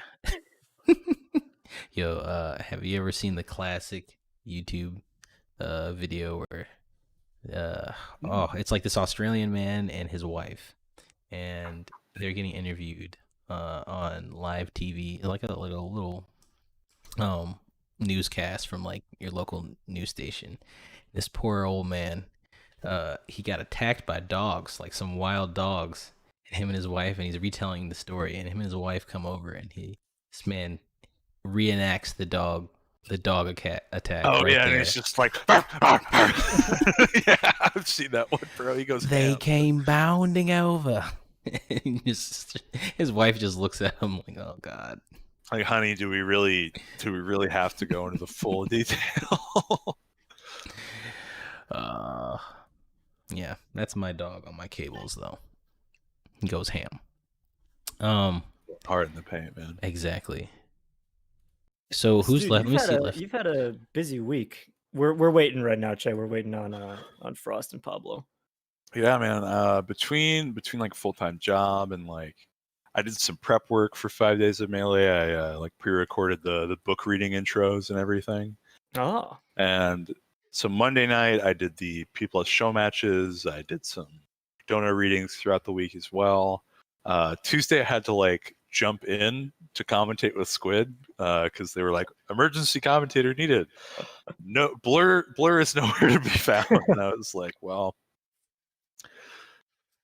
I'm the guy. I can be the guy. I can be the dude that is just here consistently. How are you feeling about the PM resurgence? I think that we're gonna see like this is our like our renaissance, right? Because you know we had our like dark ages for these past 5 years, man. 5 years, can you believe it? I remember the night that we got the news. I remember too. Yeah. See, I remember because so the Alaskan melee and PM scenes were very divided, right? There was not a lot of crossover, and I was like a melee head, and because like, let me be real. One of the main reasons I didn't play a whole lot of PM was because no one in Alaska played fun characters outside of one guy. One guy played Wolf, which is super sick. Which Wolf? Yeah, I know Dark that guy. Wolf. My guy Kenny, man. But we had a Lucario and we had a Samus and we had Sir, and I was just like, shout out to Boat. Shout out to Boat. Shout out to my boy Boat. Yeah, dude, put some respect on my boy Boat's name. Best backers in the business. Anyways, dude, I'm sorry. He's got it, man. But I was like, man, I really don't like PM, and I was like, I don't know why. Like looking back now, I'm like, man, this makes a lot of sense. But I was like, definitely like a melee head when the news came, and then like I moved to Texas, and all of a sudden I have this variety of characters and all these wonderful people and this great community that has this crossover with the melee community. I was like, wow, okay, maybe I should give PM a chance. Maybe it's not so bad after all. Yeah, you know, maybe it's not all Lucarios and Samuses and Bowsers and shit. All right, guys. I don't know if you guys can see stream, but it looks like they're hopping. They're right in already. into it. That was they fast. are jumping. Right. I literally just hopped in. Okay. Yeah. No rest. I'm not a fan of that Falcon skin. Me neither. Wait, real shit? Purple Falcon's sick. I'm not digging it. I'm gonna say it. Fuck you, Conrad. We're beefing now. We're beefing, man. We're beefing over Purple Falcon. I think Purple Falcon's one of the sickest, right up Falcon. It's the blue. I don't really. I mean, what would you prefer as a contrast color? Blue and red, like the Lord intended. No. So if we are to maintain the purple base state, what are we gonna have as the contrast color? I feel like either one of them needs to be darker, right? You know what I mean? I mean, like the purple they're is both like dark. kind of lightish. No, I mean like they're both lightish.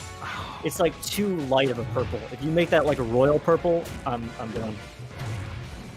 All right. So the color theory argument will have to come another day because right now we're releasing the lead. I'll see you on the color wheel. Yeah. That should be in the street. Is that an up smash? That was an up smash, yeah. All right. That was a read the landing off of the sort of wonky Falcon kick DI. Okay. Oh, dang. How long do you think on it? Frost lasts on the Lucas though before switching? We might see the pit, but remember, well, actually, you weren't there. Never mind. You can't. I was watching. If you were watching, so Tommy and I were talking about it, and Tommy was like, "I think that things could have gone better if it was the Lucas from the out front." I love single hit Nair to drop through up their conversion. That was fucking hot. Into the weight. You in the face. Ooh, super hot. But as of right now, you know, O'Reilly's just come down from losers, you know, so he's used to having to play against like a, you know, kind of mid-tier, like awkward weight character.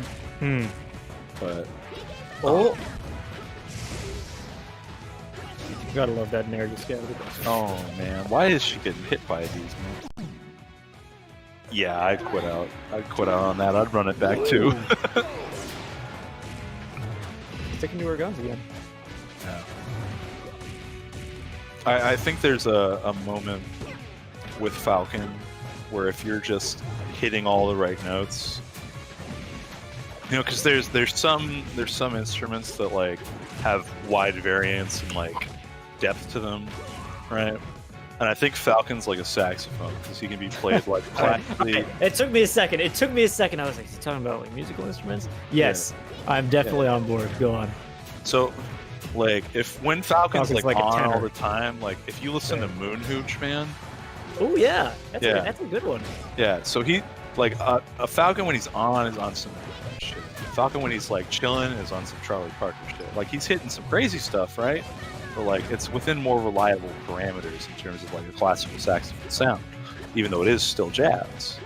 I swear I'm not making this up. Earlier this week on my walk, I was trying to figure out if you could assign jazz musicians to different players in Melee.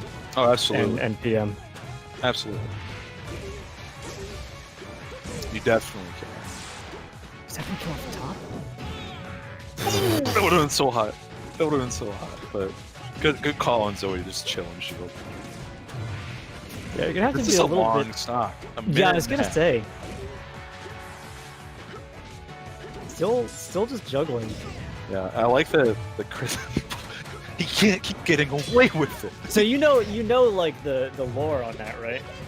On the Falcon the kicks Falcon out of kick? corner. Yeah. Is it Chris specific lore? Well, it's O'Reilly and Chalupi, because Okay, every hit me with Wednesday they have a grind session, pre-quarantine obviously, but Yeah. pre-quarantine they would have a Wednesday night training session together, and they would play until like 4 in the morning. And every Friday they would come to TPS with a new weird like trick they had picked up just from each other. Like Chris is like, Connor, come warm up with me, play front with me, and I'll sit down. And he's like, check this out. You know, if you back air as you're coming off the ledge, you get more invincibility frames. Yeah, They call it the Galint Sprint. Yeah, the cool instrument. I'm like, all right, man.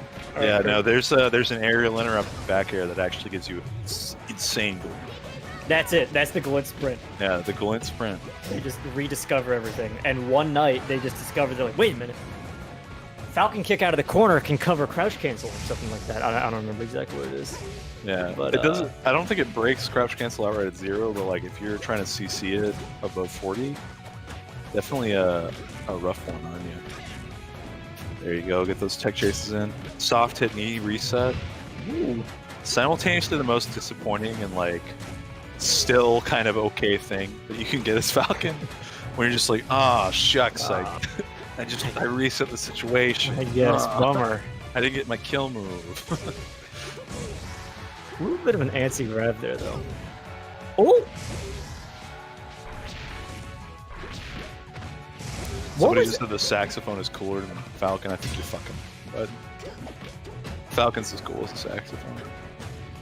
As a saxophone Depends player. on the sax. As a saxophone player. Okay, maybe Falcon's a tenor saxophone because that's like the most played one. Dude, I went back to teach my high school jazz, or not jazz, marching band. I'm a jazz studies major. I graduated. Sick shit.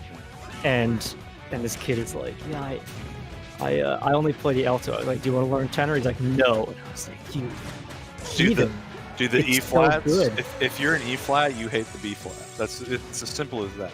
Like this is foreign to me. I get it because I play trumpet, but I get it. it's just a weird thing that gets put in kids' brains where they're like, my tuning is the right tuning. Like I was an E flat player. Like I played alto and bari, mostly baritone saxophone, right? Let me guess, Barit- because you're tall, because they needed someone to hold. Because it. they were like, this looks normal in your hand. This, Yeah. right? Ooh, jeez. Right? Ooh, 3? Some spicy shit. Another, Okay. please.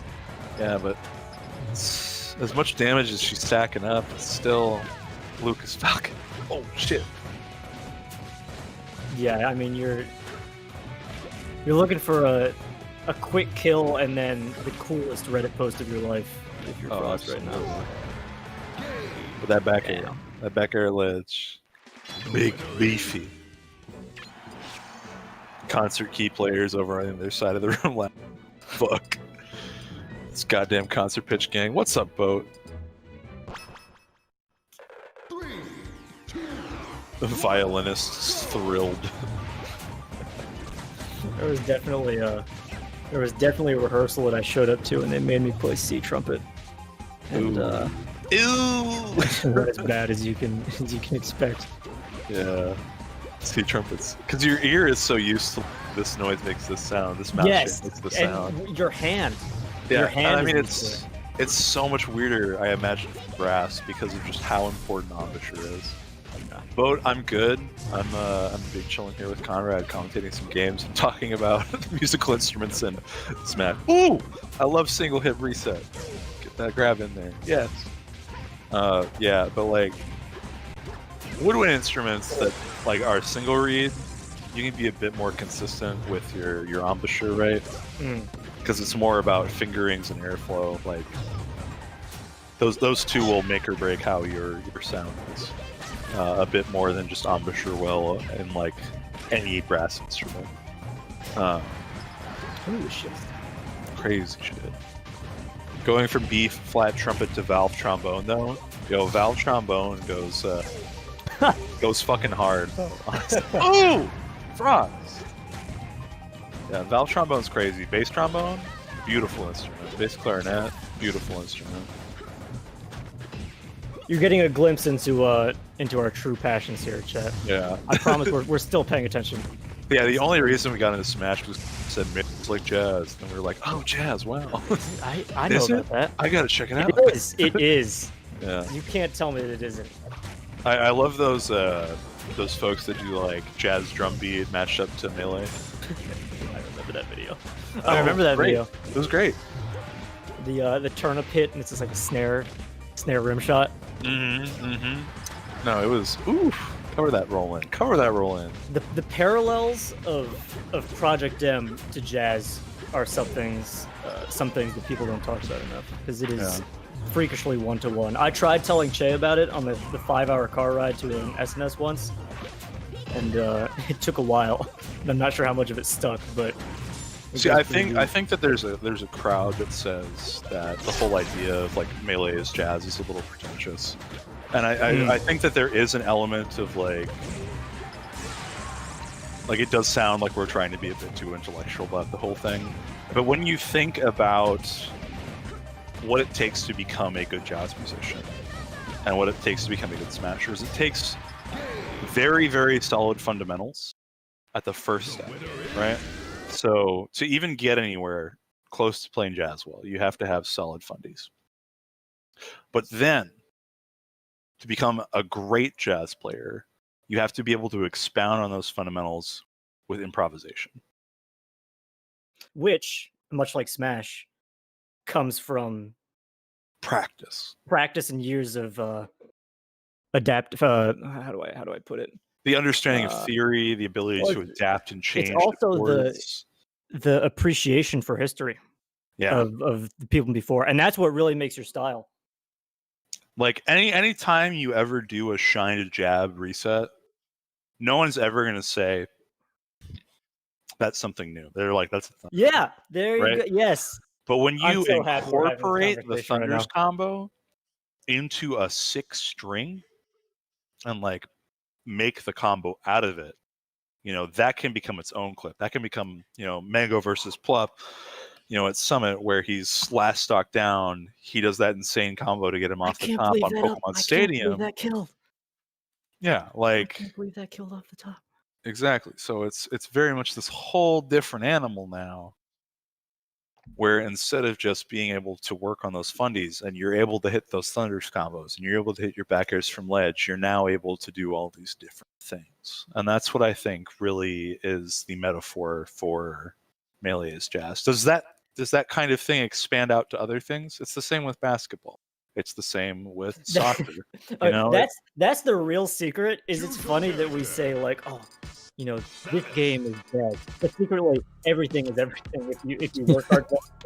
Yeah, I mean everything is about having good fundamentals to start with. Secretly improvement theory. Yeah, it's all it all comes around. Man, we should have saved this podcast talk for Boat saying that you should. Boat saying you should net him more. He misses the dittos, and that he'll talk to you about jazz if that's the incentive. Lucario is secretly the most jazz character. That's why I play him, because everyone plays differently. Nah, bro. Lucario's like playing etudes. you got the magic series, you got the flow. You just gotta play that etude over and over again. Hold that shit, man. Fox is playing etudes. You can't take this from me. You can't take this away from me. Y'all, All right, then I get to say Luigi's like playing free jazz. No, Luigi's more like playing like the same note 4 times. It's like, Like, Luigi's playing play it like 3 times, and the guy in the back's like, okay, and then you do it a 4th time, and everyone's like, yeah, okay, he's doing it on purpose. Luigi is hitting like, hitting oh, this guy knows.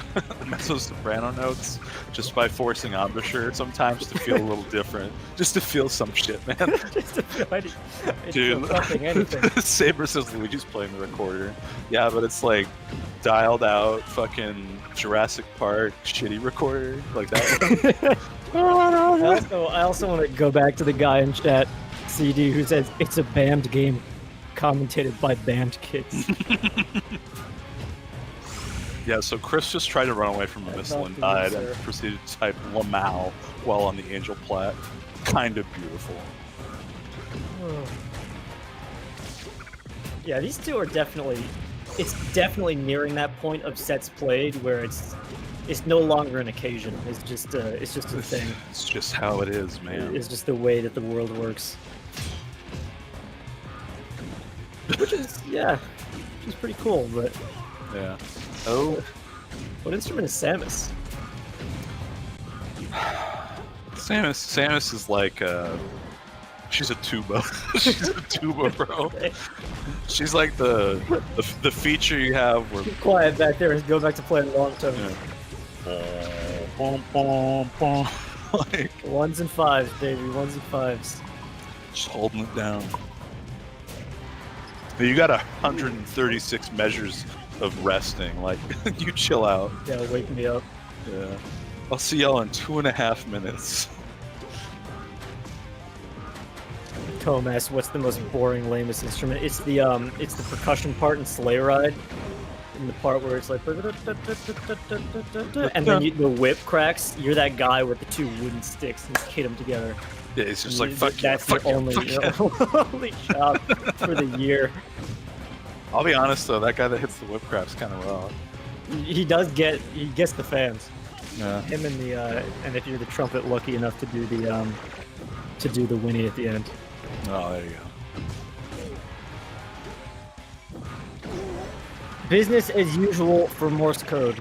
Kirby is the bagpipes. I don't know about that, man. I'd say Luigi's closer to bagpipes. We just kind of got some bagpipe feelings. No one wants him you play around. Falcon now, I could say that. No one wants him around, and when he's inside your, like, did you see that charge shot just go into orbit? One for this. Almost got it. He needed 2 more rotos, and he might have gotten that. That's a mind game. How long am I going to keep this Falcon Punch charging up?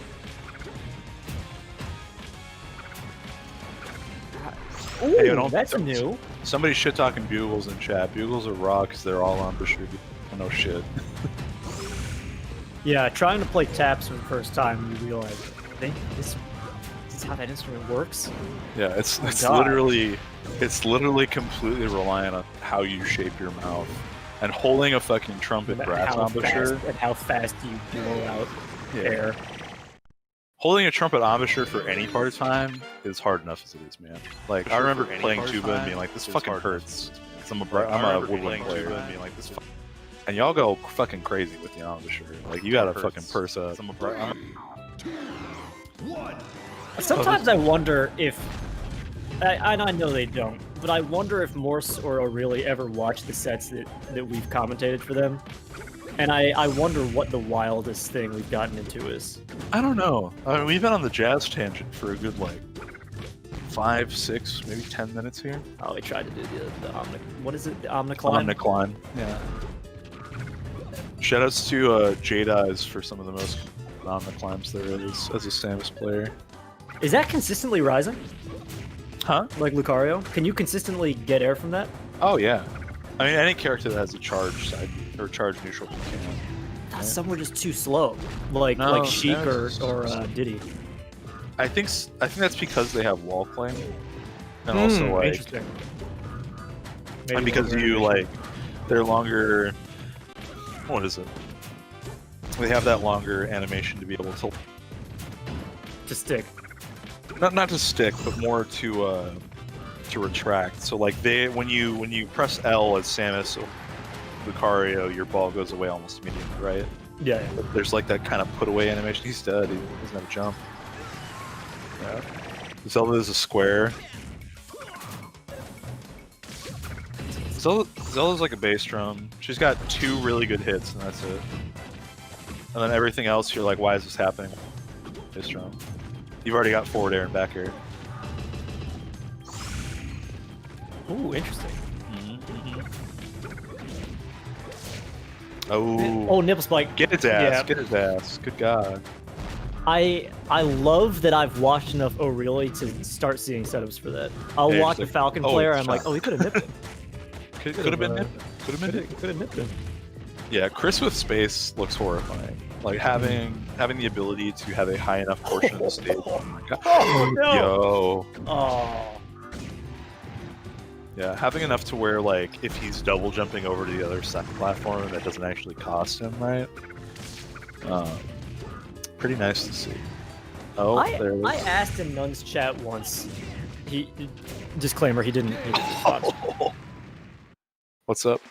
I asked in Nun's chat, I was like, how do you clear out the mental RAM? Like the mental when you're reading someone? Because that's not to talk about myself, but I feel like that's are you talking about like how do you So you start reading someone, right? And you're like, Yeah. oh, I see, like And you're his downloading. pattern here is this, and you start the download. This is something that happens to me when I play Metroid 1, how many ones? 1117? The Ike player, that Metroid. Yeah, I know that Metro. I play him, and it seems like he's constantly adapting. I felt this when I played Boring Man in friendlies. God, Parker's so fucking good, dude. Parker's Yeah, so he's goddamn good. definitely, I lost the hardest to him than anyone, I think, playing, just period. But you always get the sense that they're constantly downloading, Yeah. But my next question is like, so how do you clear out the old junk? So I don't know. I don't know where I'm going with this. Did he It's just something that I answer the noticed. question or no? No, he didn't. No, I wasn't stumped. So the best thing I can think of for all that is like, as opposed to making hard save copies, just quick save. Yeah. Because you're not looking like all the way back to the start of the set, unless it's like a very, very apparent thing, right? So You're adapting in the moment. yeah, so what you want more is like the last chain of interactions you've had should be shaping like the most, unless it's some Hugs 86 multi-conditioning type shit, which is just the funniest fucking thing, honestly. Hugs That's 86 always, hugs on the concept of multi-tournament conditioning is still stop doing that shit, Chris. I think it's up there with for me with the blur moving in a certain way moves the camera, Yeah, and you use it on like Dreamland to mess with people.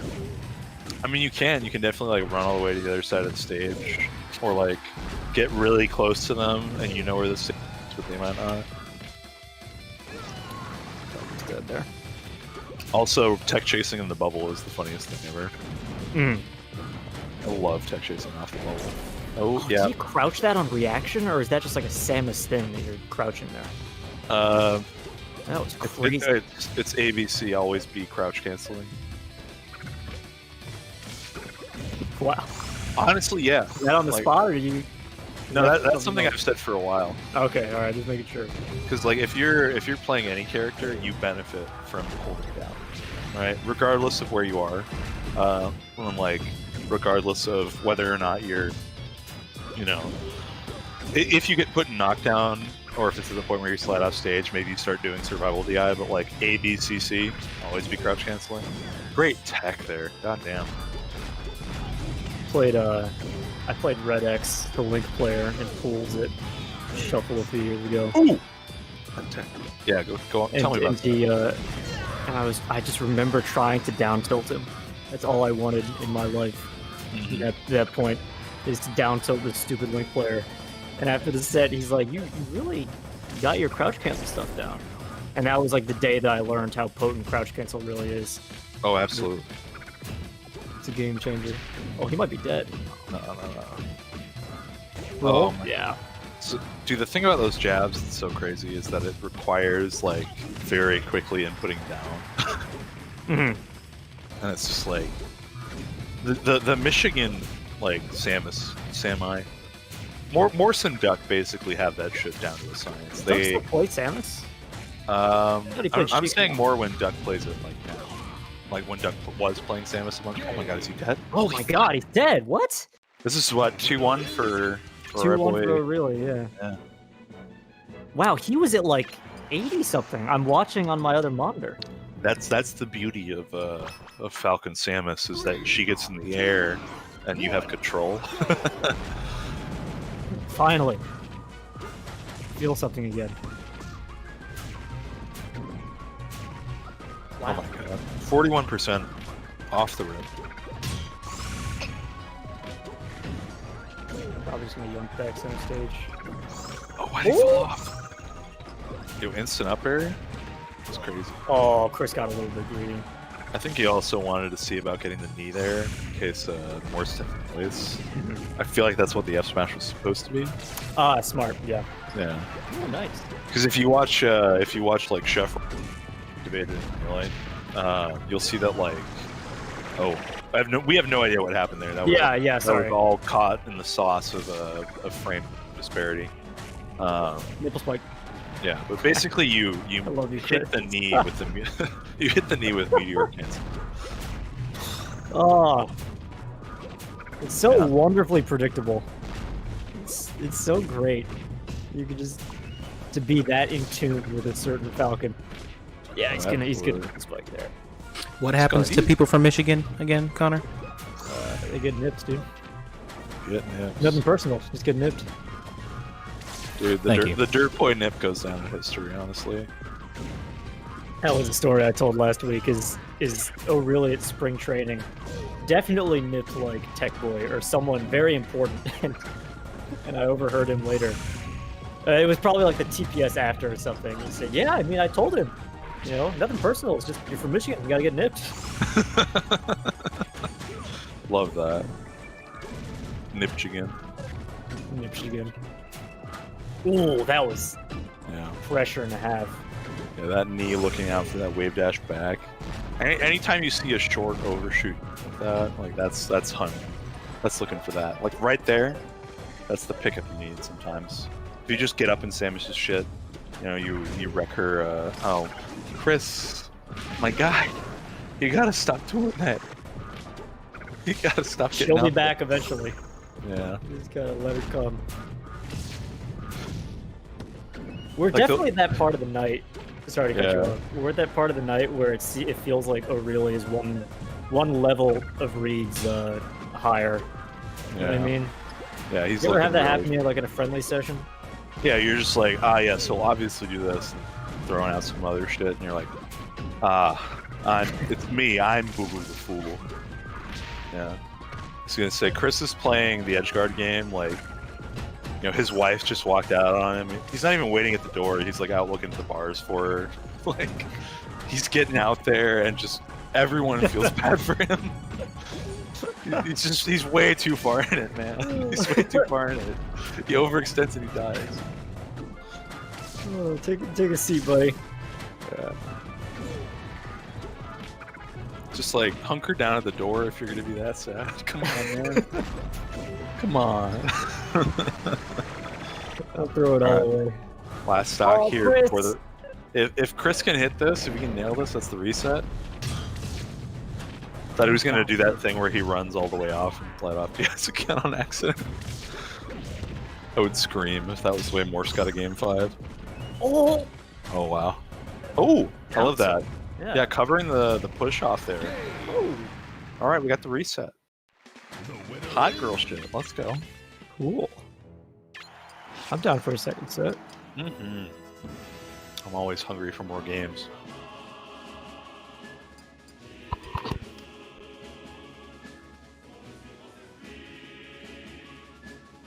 Probably looking like, where did we start last time? Battlefield? I can't even remember. It's been so long. PS2 it is. 2, 1, go! Getting back into things. All right. So set 2 of Grand Finals, you know, kind of a pretty electric showing here from ORLY. After not getting like worked in Winners Finals, but it definitely seemed like Morse was on that other level, like you were saying. Mm. But Morse right now looking kind of nice. The winds have shifted. Yeah. I feel Morse like is already committing to center stage. Go on. momentum with Samus is more like your ship just got locked in the doldrums. Like you're just, oh fuck, I'm stuck. Like For the other person. yeah, you're just like all the wind in your sails just goes out. Like there are characters that are like momentum stealers and characters that are momentum drainers. What, are you kidding me? Fucking raw. Holy shit. Whatever. Jesus Christ. I had to look to the magnifying glass for the fire. That was a nip. I didn't say it, yeah. No, yeah, but there are characters that are momentum drainers. Like Samus is a drainer because like it's not that she is gonna like pick it up and run with it. Yeah, it's what's that Samus gonna do? Like just grab you or Yeah. something? She like took all the wind out of your sails, and now like she's playing her game against you, and you're just like kind of listlessly going at it against her. She's playing the game and you're there for it. Oh my fucking Awesome, god, bro. Chris. Still. Yeah, like Fox is a momentum stealer. Like there are characters where they push back really hard immediately. Samus just forces you to a standstill. And it's like, okay, we play my game now. I watched some YouTube video on earlier today. On the 5 Days Melee stream. Who was it? It was someone talking about, it was Zane and Mango. And they were just talking about how to control pace. No, I didn't catch that Basically, part. I'll be real. exactly what you just said. Yeah. So that's what I call a concurrent thought. I definitely had Ooh. someone accuse me of stealing their fucking Reddit response when I don't check Smash Reddit, because Smash Reddit's kind of a cesspit. True. And it was that we should call Slippy Kids tadpoles, right? Yeah. And yeah, I heard you say that on commentary. Yeah, and this guy was like, you stole my tweet, money matched me. Or you stole my Reddit comment, money matched me. I was like, 1, I don't give a fuck about your Reddit comment. 2, it's like, that is an easily derived thought. Like, The only 2 times I've ever been on I think Reddit in general are the first, or maybe it's who cares? It was can we that talk was about nasty. double jab to forward smash principles though? That was nasty. That was fucking gross. And I know that Chris has the counterplay to that. I know he has the ASDI down buffer roll. So that was just a pure At mind that game. percent, I don't know. It's It's like he was getting smashed up. MM for tadpoles, you won. I'll respect the tadpoles in like 1 to 2 years. Give them time. They have so many resources available to them now. yeah. When I started playing Melee, it was just, you gotta play in train mode. Gross. You gotta set it all up yourself. When I started, it was definitely just. Is he Chris. dead? Oh my god, Chris. Come on, man. Come on. It's not like we're rooting for you or anything, man. The worst part about that is, you know, if there was 1 fewer revolutions, he would have made it back. Yeah, he would have been fine. He would've- 1, Just did the algebra run in his head. How long have you been around, Stu? I started in May of 2013. Oh, okay. So I was in before the doc by just a few months. My buddy had brought a. Like, I can't say I was in the community proper, but that was when I started playing Melee as like a competitive thing. When I was like learning about wave dash. You know? Yeah. When you Shit, when you right? knew what was up Yeah. first time. And like when my homeboy was like, "Yo, check out this guy named Mango," and I was like, "Why is he named Mango?" And he's like, "Just watch." Shut up and watch the video. Shut up and look at the video. Right? Yeah, because he brought a GameCube to summer camp because he was a Melee head, right? Sure. And yeah, that's when I started playing. Played P+ later that summer too. Like, got really into Melee a bit more. I used to be a Sheik player. Can you believe that? I played No, Fox. I I played cannot Fox believe at my first tournament, and then I switched to Sheik. That's an interesting progression. Yeah, and then I was down like, Falcon, or Luigi next. yeah, Luigi next. I played Luigi because I was like, after the first 3 years of me playing Melee, I was like, I'm not having fun with Sheik. You know, I feel like I'm just trying to get people. And that was because I didn't understand what I was doing in any like meaningful way. You know, even now, sometimes I'm like, am I playing? Yeah, who meaningful really Melee? does? Who really does? But I was like, I played Luigi when I was a kid. I still really like watching how Luigi. And yeah, I was like, I'm gonna learn how to play this character. I did that for another 5 years. Really good time, but definitely like kind of tainted Melee knowledge for me because I was learning from the frame of a Luigi player as opposed to someone that plays neutral in a normal way. Like normal hitboxes, yeah. Yeah, normal hitboxes, normal movement. Yeah, there was a lot. Yeah. I mean, from what we've seen historically, like Chris wins these on Delfino specifically. Yeah. This is where the turnaround last set started. Oh, Morse with an uncharacteristic miss, but it doesn't matter. Yeah, I mean, this is where if you're Morse, you need to steal that momentum, like we were talking about. Yeah. You need to be the doldrums in the water or whatever whatever analogy you made. Yeah, no wind currents, nothing going. Just out there in the water drifting, eating albatrosses and shit. Yeah, if you're Chris, you just keep kneeing, I suppose. Yeah. I mean, one of them has to work out, right? Yeah, eventually. Yeah, I mean, the Falcon journey felt like it was coming in some way. So I always loved playing Falcon secondary, like you do. Oh, the mind games. You can see the gears turning. Okay, 32%. Yeah, you're not going to be able to hit an instant up there. You can see really going for that read. I was thinking, oh! Yeah, dude, that's hot. If he hadn't falled that, he might have been able to get a follow-up there. Like, I know they changed how forward, like, weak fair modifies, but... Yeah. Wow, I'm so surprised that up the other shield hit him. I wonder if his hitbox is extended or something. Yeah. Real run and gun style here from ORLY, just trying to get that one big hit in and immediately dip in. Same gun, dude. Yeah. Oh. Oh, nice. I love the recognition there that he had ASCI down and was back like F tilt as opposed to going for another jab. I gotta say, if you're ORLY and you drop this game, that is not a good look. No, it's a rough start for sure. Uh-oh. This is rough. looking like it might be a Morse 3-0 in all reality. Mm-hmm. Ah, shite. Gotta make some magic happen. What's You left hate in the to see it. tank? You hate to fucking see it. I mean, do you just go back? I think you go back. I think you go back, you tighten up your game plan. Because, like, the way that, like, Morse has been playing has been either he's making good call-outs on, like, jumps, or he is under side platform. And Chris really needs to, like, ratchet in his spacing, like, really make it to where he's not even at a point where he can decontest it, right? I can't believe you went out there for that. Yeah. That's another thing I wish I could talk him out of, but God, he just wants them killed so badly. Well, I mean, because that's where you get your wind back from. That's where you Yeah. get your momentum from. Those It's big just juicy the ones.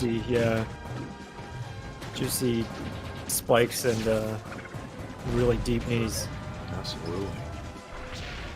He's probably dead. Yeah. It's rough, man. 59% here on Morris. He's just playing tight and clean, sticking to his game plan. 2 out of a percent for up air, but he does catch the landing after they're on the juggle. I I don't know if he could he have gone for a straight short hop, like full run knee there. I feel like he could have. Yeah, I think so. Yeah, Samus is simultaneously like, oh god, the big Wow. slowdown for us there. We really got to see that down air part. Good old 280 ping.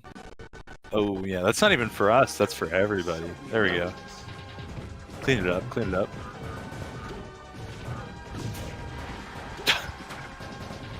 Oh, he's alive. Should be so thick, bro. Start our dummy thick 6'7" bird goddess. Fuck.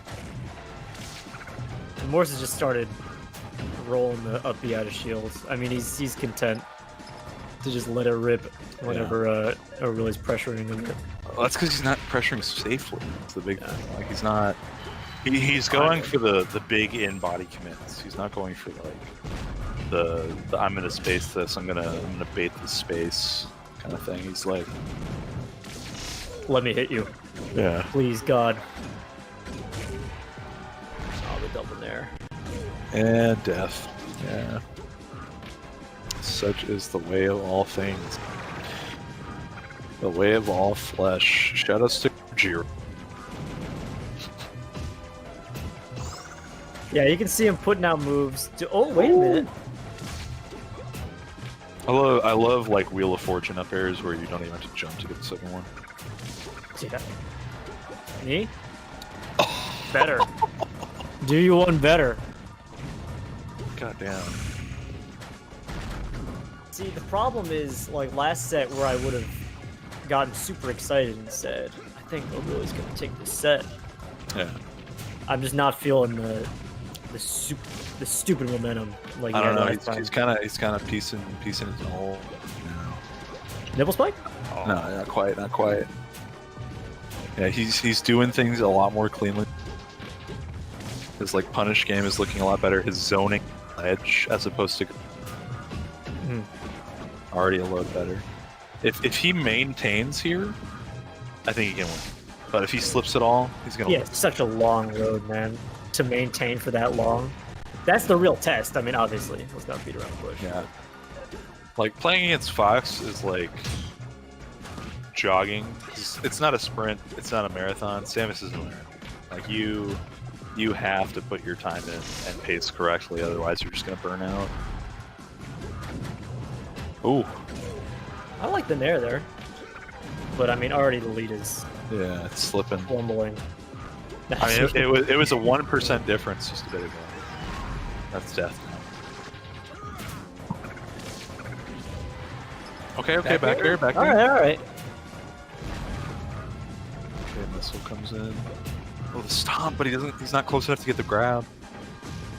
Oh no, this is big. It's so huge for Morse. The reverse F smash too. Oh. Okay. Opportunity here. Chris somehow finds himself in center stage by way of miracle. I think this is Morse's most comfortable underside plat. I'll be real. Yeah, probably. Like he's willing to give up that space. Like he does like bait for center. That's it. That's the set, man.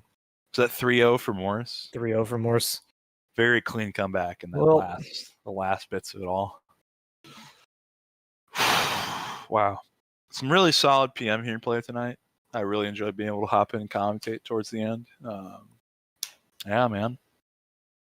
Thanks for stopping by after such a taxing week. No, I'm all about it. I'm also I'm commentating Trevor's tournament tomorrow. Yeah, dude, my man is. Yes, I heard about that. Yeah. You're muted for us if you're talking. There we go. Okay. Yeah, you stay busy, huh? I've been trying to, especially with like, because I've been kind of lacking on PM comms lately, just because it feels like all the events have been really small, and I'm like, what are you gonna commentate though? Like, you're not lacking. There's not really too much to commentate as of late. That's fair. But like, the Matrix has been pretty consistent. Trevor's thing comes up tomorrow, because I don't know who all got picked for LACS. I know that they were hiring. I put in for I put in with Slime like, hey man, I'm interested. Let me know. You've got your foot in the door. Hey, Shay and I have considered before, but it would just be it would need to be like a PM side bracket. Melee is really hard as fuck to break into, right? Yeah. Because like it used to be, there's this very like high echelon, like these are the casters that are absolutely going to be at top 8. The people doing the commentary panel right now. Yeah. Well, as we speak. Not so much the panel right now. This is about I don't think this is about that, but like webs and squid and fish, like they're all not lock-ins for a top 8 if it's like a super major. Like if it's a super major, you're seeing Homie Waffles and Phil or Scar and Toph, right? The duos. The duos, right? Or in the past, he who shall not be he who shall not be named with the letter and the number. But now there's like a healthy working class that's also kind of hard to get into, where there's like this retinue where it's like me, Shakespeare, Jackzilla, Fendi. I know exactly what. You think Fendi's in that? Fendi's a bit more. He's more like middle upper class. Like he's established. You know who one of my favorite duos, and it's unexpected. One of my favorite duos of all time. It's Fendi and Webbs. Fendi Webbs is actually for some reason it kills me to have Webbs just totally stone faced and Fendi just in the background like yes the whole time. Come says we hit K9. Fuck man, yeah, but yeah, there's basically like this good like middle class, but it's also like we're not cliquey, but we're like very wary of who comes up, Well, I think that comes straight from the local vibe of is that mic open? Hey man, is that mic open over there? Just like it's like who the fuck are you? Like I've seen you here twice. Like I've seen you go 0-2 3 times. Like you know, right.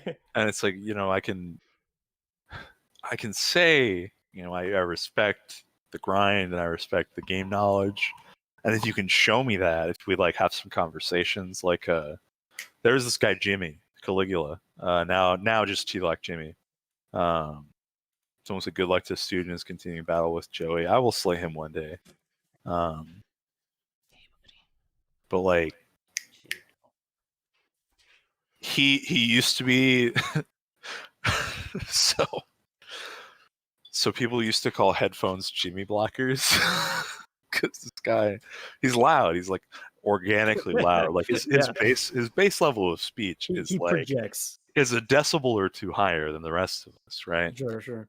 And so you can hear him across the venue. And for the longest time, it was just like, this guy doesn't know what he's talking about. He really wants to commentate.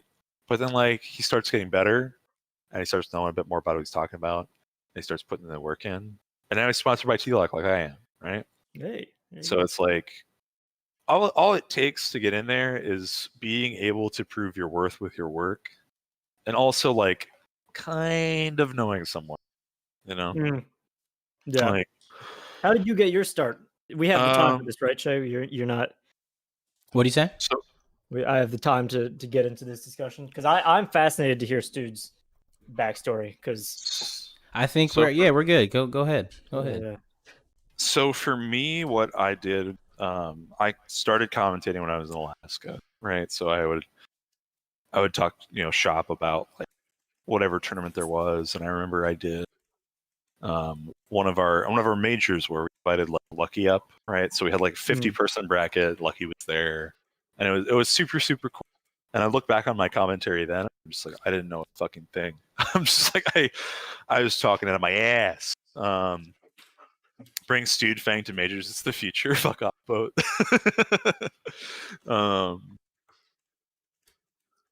Basically, like from where I started, even like 3 years, like I wasn't someone that was putting time and effort into it until that point I moved to Texas, because I realized, because there's very much that effect when you're a big fish in your small pond, where you're like the commentary guy in your scene of like however many people. Yeah. And then you like come down and you have people like telling you like, hey, this is that way, this is that way. Like, and you learn so much more because there's this community that forms around it, as opposed to just being like my group of like 5 friends in my town, and then there was Anchorage where 20 people. It was like Fairbanks where it was like 3 people, and then there was the Kenai Peninsula where it was like 10 people, so like being able to come to Texas and be in a scene that like cares about good commentary and will actively be like, yeah, I'm fucking muting if I don't like the commentary.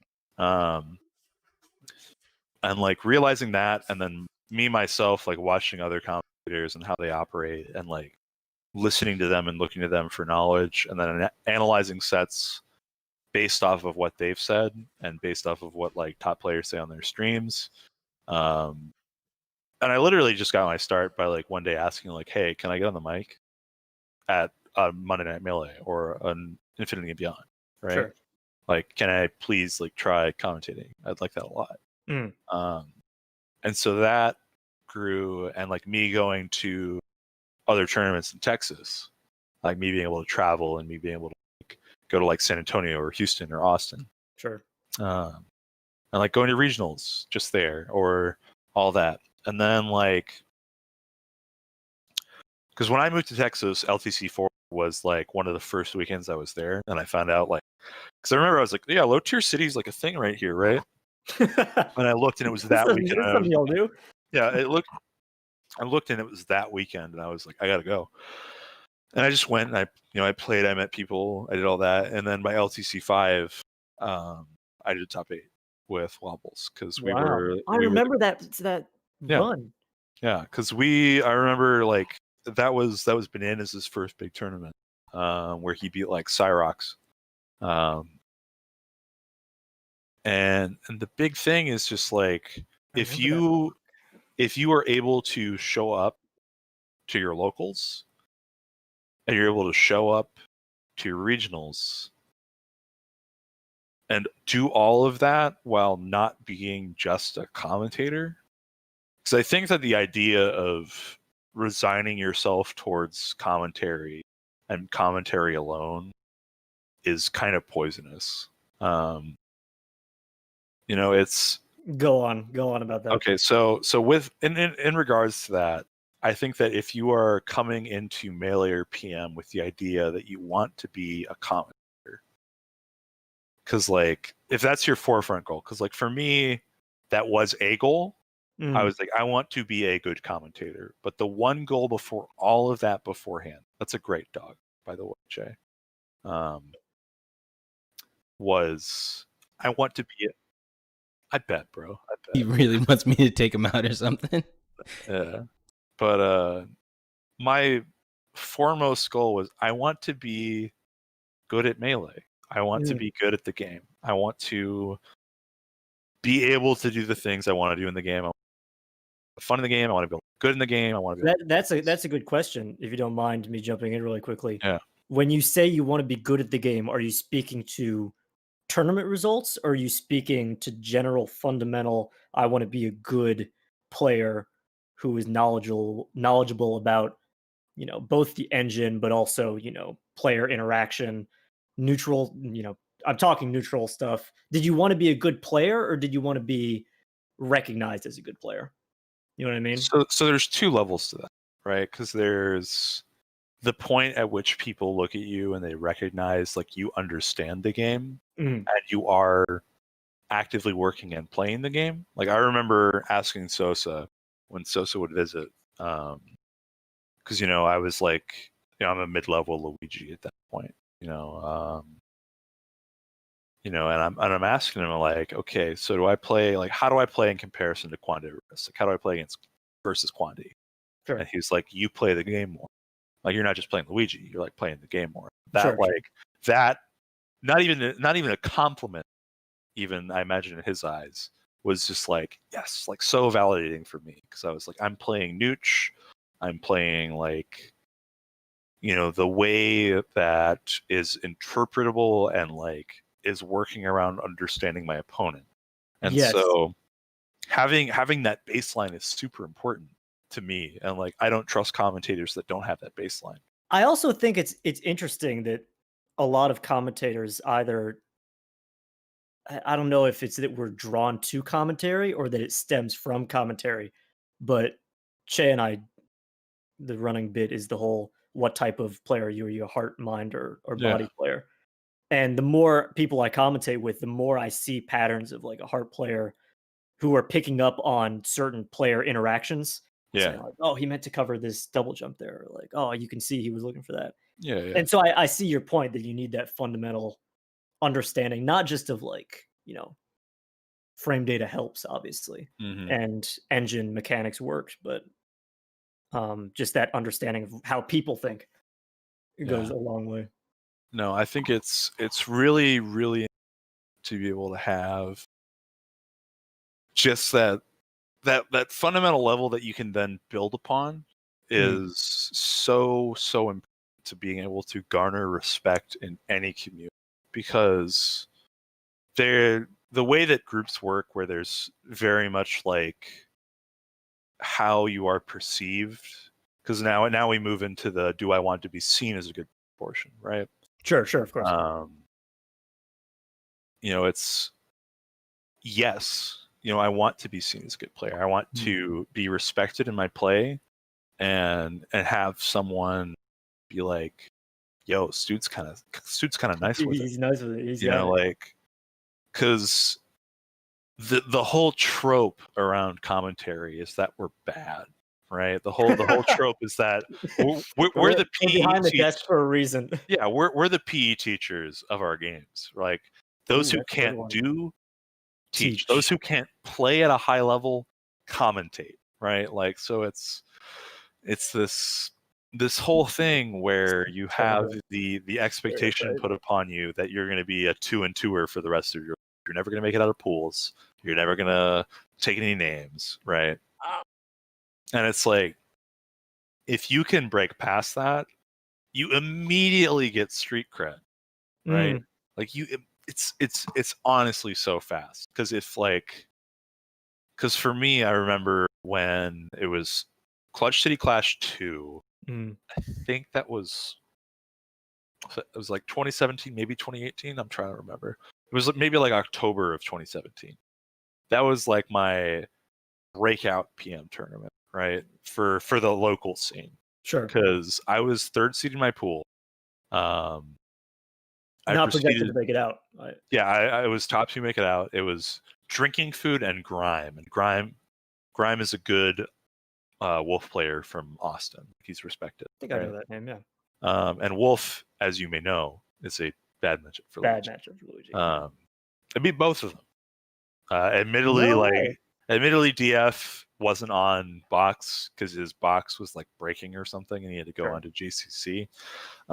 So like, I'll kind of say, like, maybe there's some wiggle room there. You got to take what you can get. Yeah, I beat them both. I beat a ranked Colorado player the next day. I lost to Betch, and I lost to Dex. Betch is an Ivysaur. Right? Betch is an Ivysaur. Betch is really fucking good. Because like, I tried playing. I didn't know what to do against Ivy as Luigi, so I tried Ivy ditting him, and it worked out great. Like, I basically lacked concept of the character because there weren't active Ivysaurs in the area. All the Ivies had moved south because Denty had retired in North Texas, and then it was all Austin and Houston. There was Today's and there was Betch.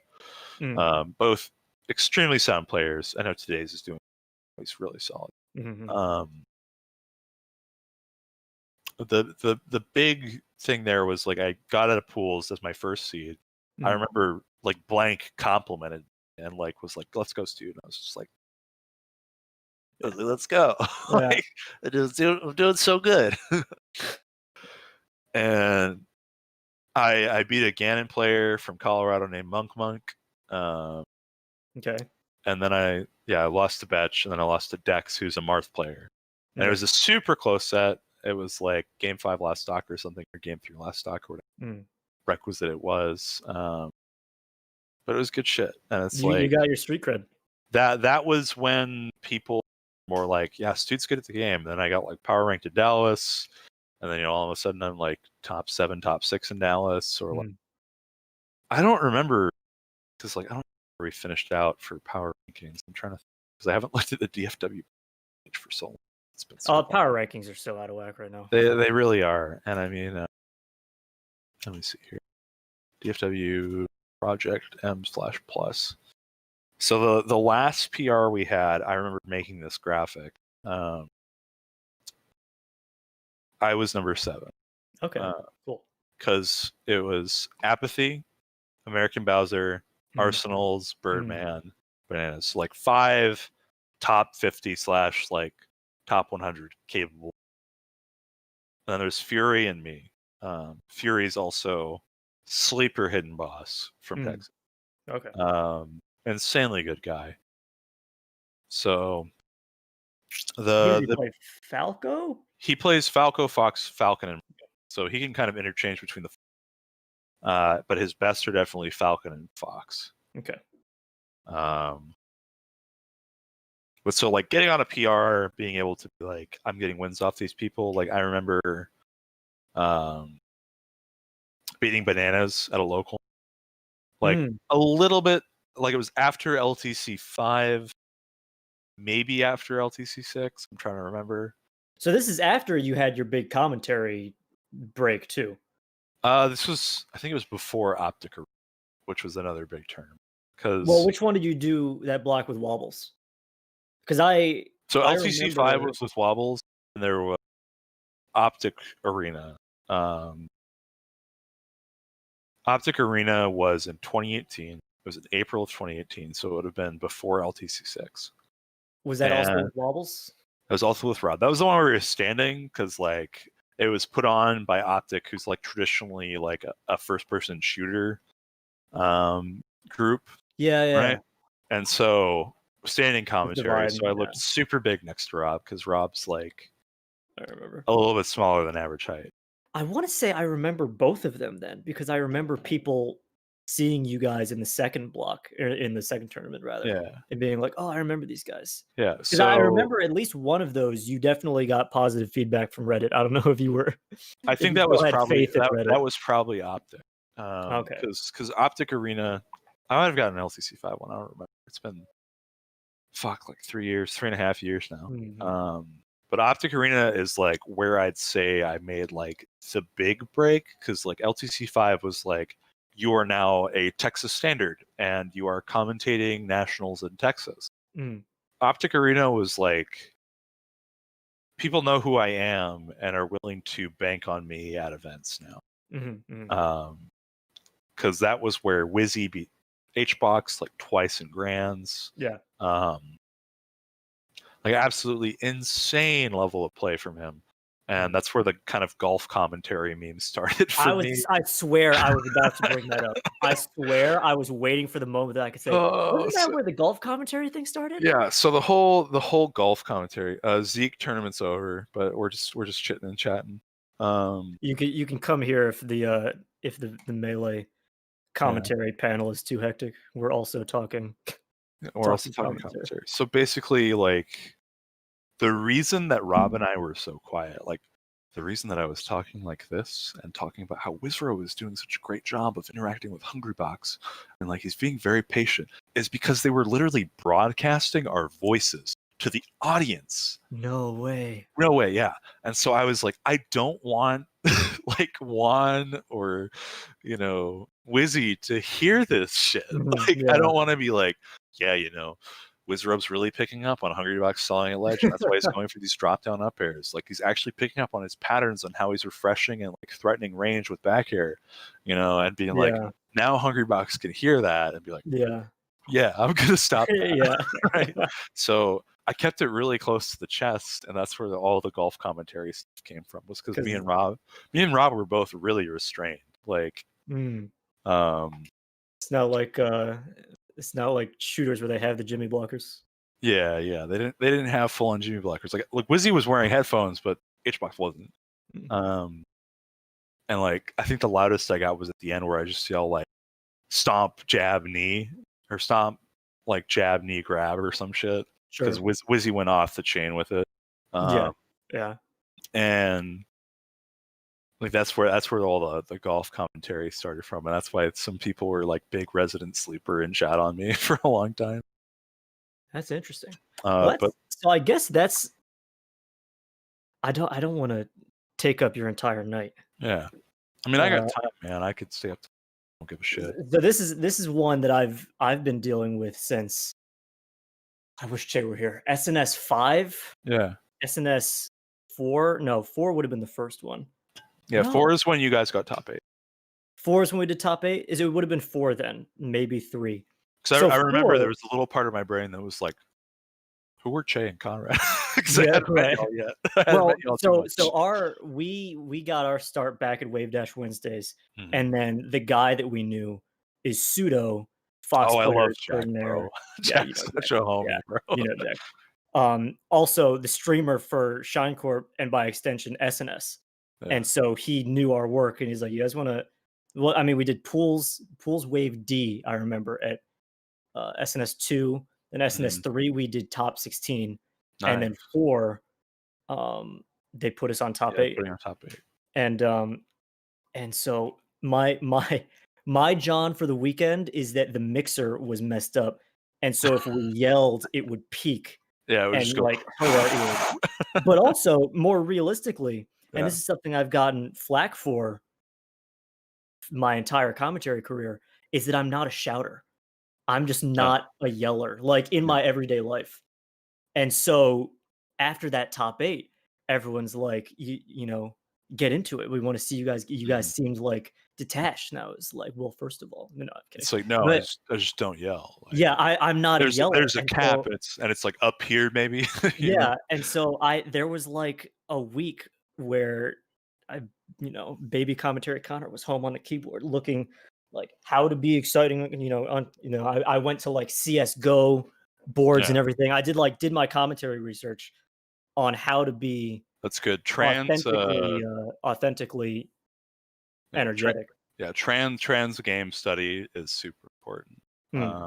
Definitely I was looking at like Sajam and Hell Pockets and like Arctosis. Like Jay and I have like our DMs. If you go back far enough, it's just like commentary video. Watch this.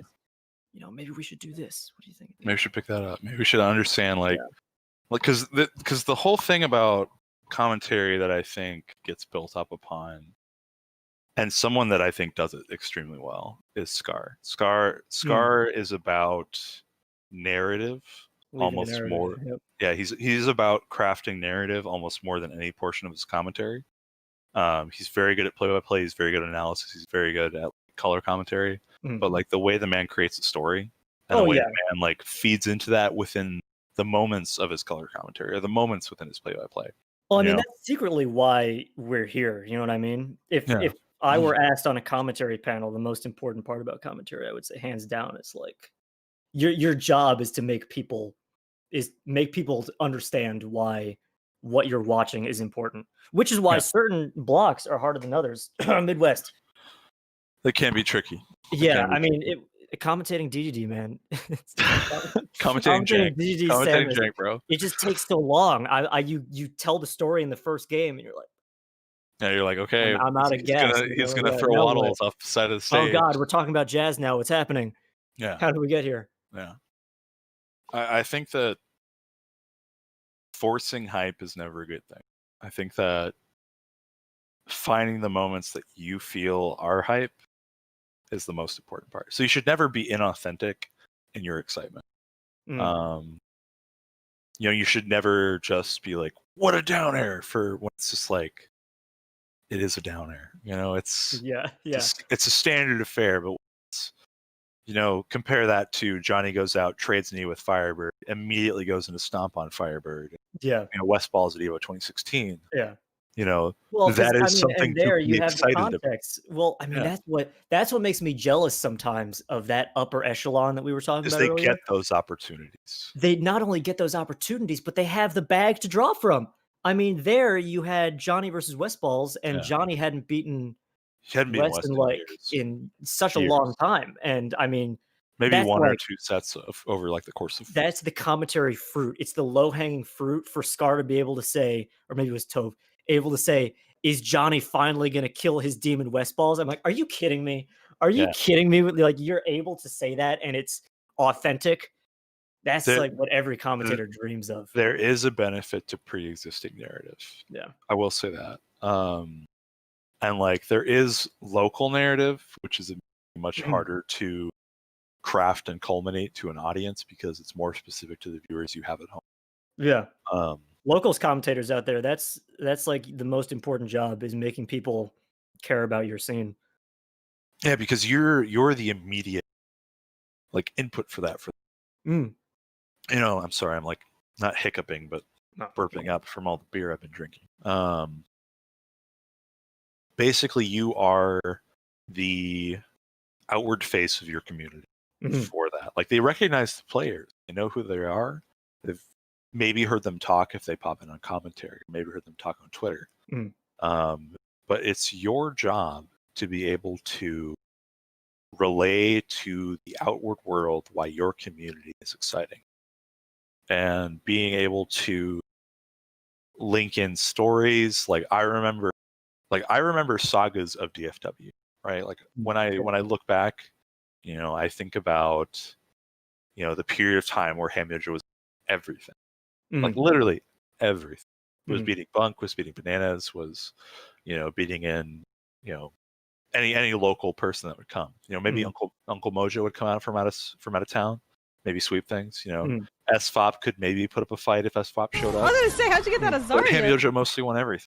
And then there was the period where it was Bananas versus Hamyoja, where they were trading sets, and then it moved into Bananas' period of dominance as the best player in DFW. Sure. And then Mojo comes to town, usurps all that. Right? Mojo comes to town, and all of a sudden there's this new demon. Mojo starts training SFOP, and SFOP gets really good at the matchup too, and all of a sudden it's these two foxes just leading the pack. Bananas trying to recapture his form, right? And then Bananas goes to like Summit and becomes this insanely good player, and he's just reigning over everybody else again. And then so Wildling like gets banned. yeah, and then Wildling gets banned, and then Yeah. Connor kind of like fades a little bit from the scene. Whole tragedy with that, honestly. Yo, what up, Nave? My guy Nave's in chat. Let's go. But basically, like, people talk shit on commentators a lot. 7 Cross Bananas is like Melee's on the back burner for him, right? Like without a real like in-person scene, he's still net plays from time to time. But he's been playing a lot of Overwatch. He's really good at Overwatch. He was like Grandmaster in season 1. People shit on commentary a lot. That's where I was going with this. And like people say that we're either fraudulent or like we're not trying to be good at the game. Talking with Homie Waffles, talking with Dakpo, talking with like, a lot. I feel some of the best thoughts on the game in the game is you want to be a good player first. It's interesting. But there's also the fact that we are oral historians of our scene. We're the people that see it firsthand the most. Because you think about it, like you have your Twitch monsters, you have like Twitch's web, you have like whoever shows up in chat the most in your area or on a national level. Like they're the faces you've recognized, have seen every single tournament, goddamn lives. And then like there's you, who you're there for those blocks, you're there for the saga. It's in your brain and in your mind, person that is recording most, because you're there talking about it as it's happening. I think your mic is in and out. Move it like a little bit up. Okay. I think the gate is a bit too far. Here, let me check something. See if RTX is working. Seconds. How was the dog walk, Jay? Check. The walk was good. I got some food delivered too, and now he's nice and calm and back where he likes to chill underneath the computer. Let's go. All right. Yeah, basically I've been talking about how as commentators, your job is to be an oral historian of the scene.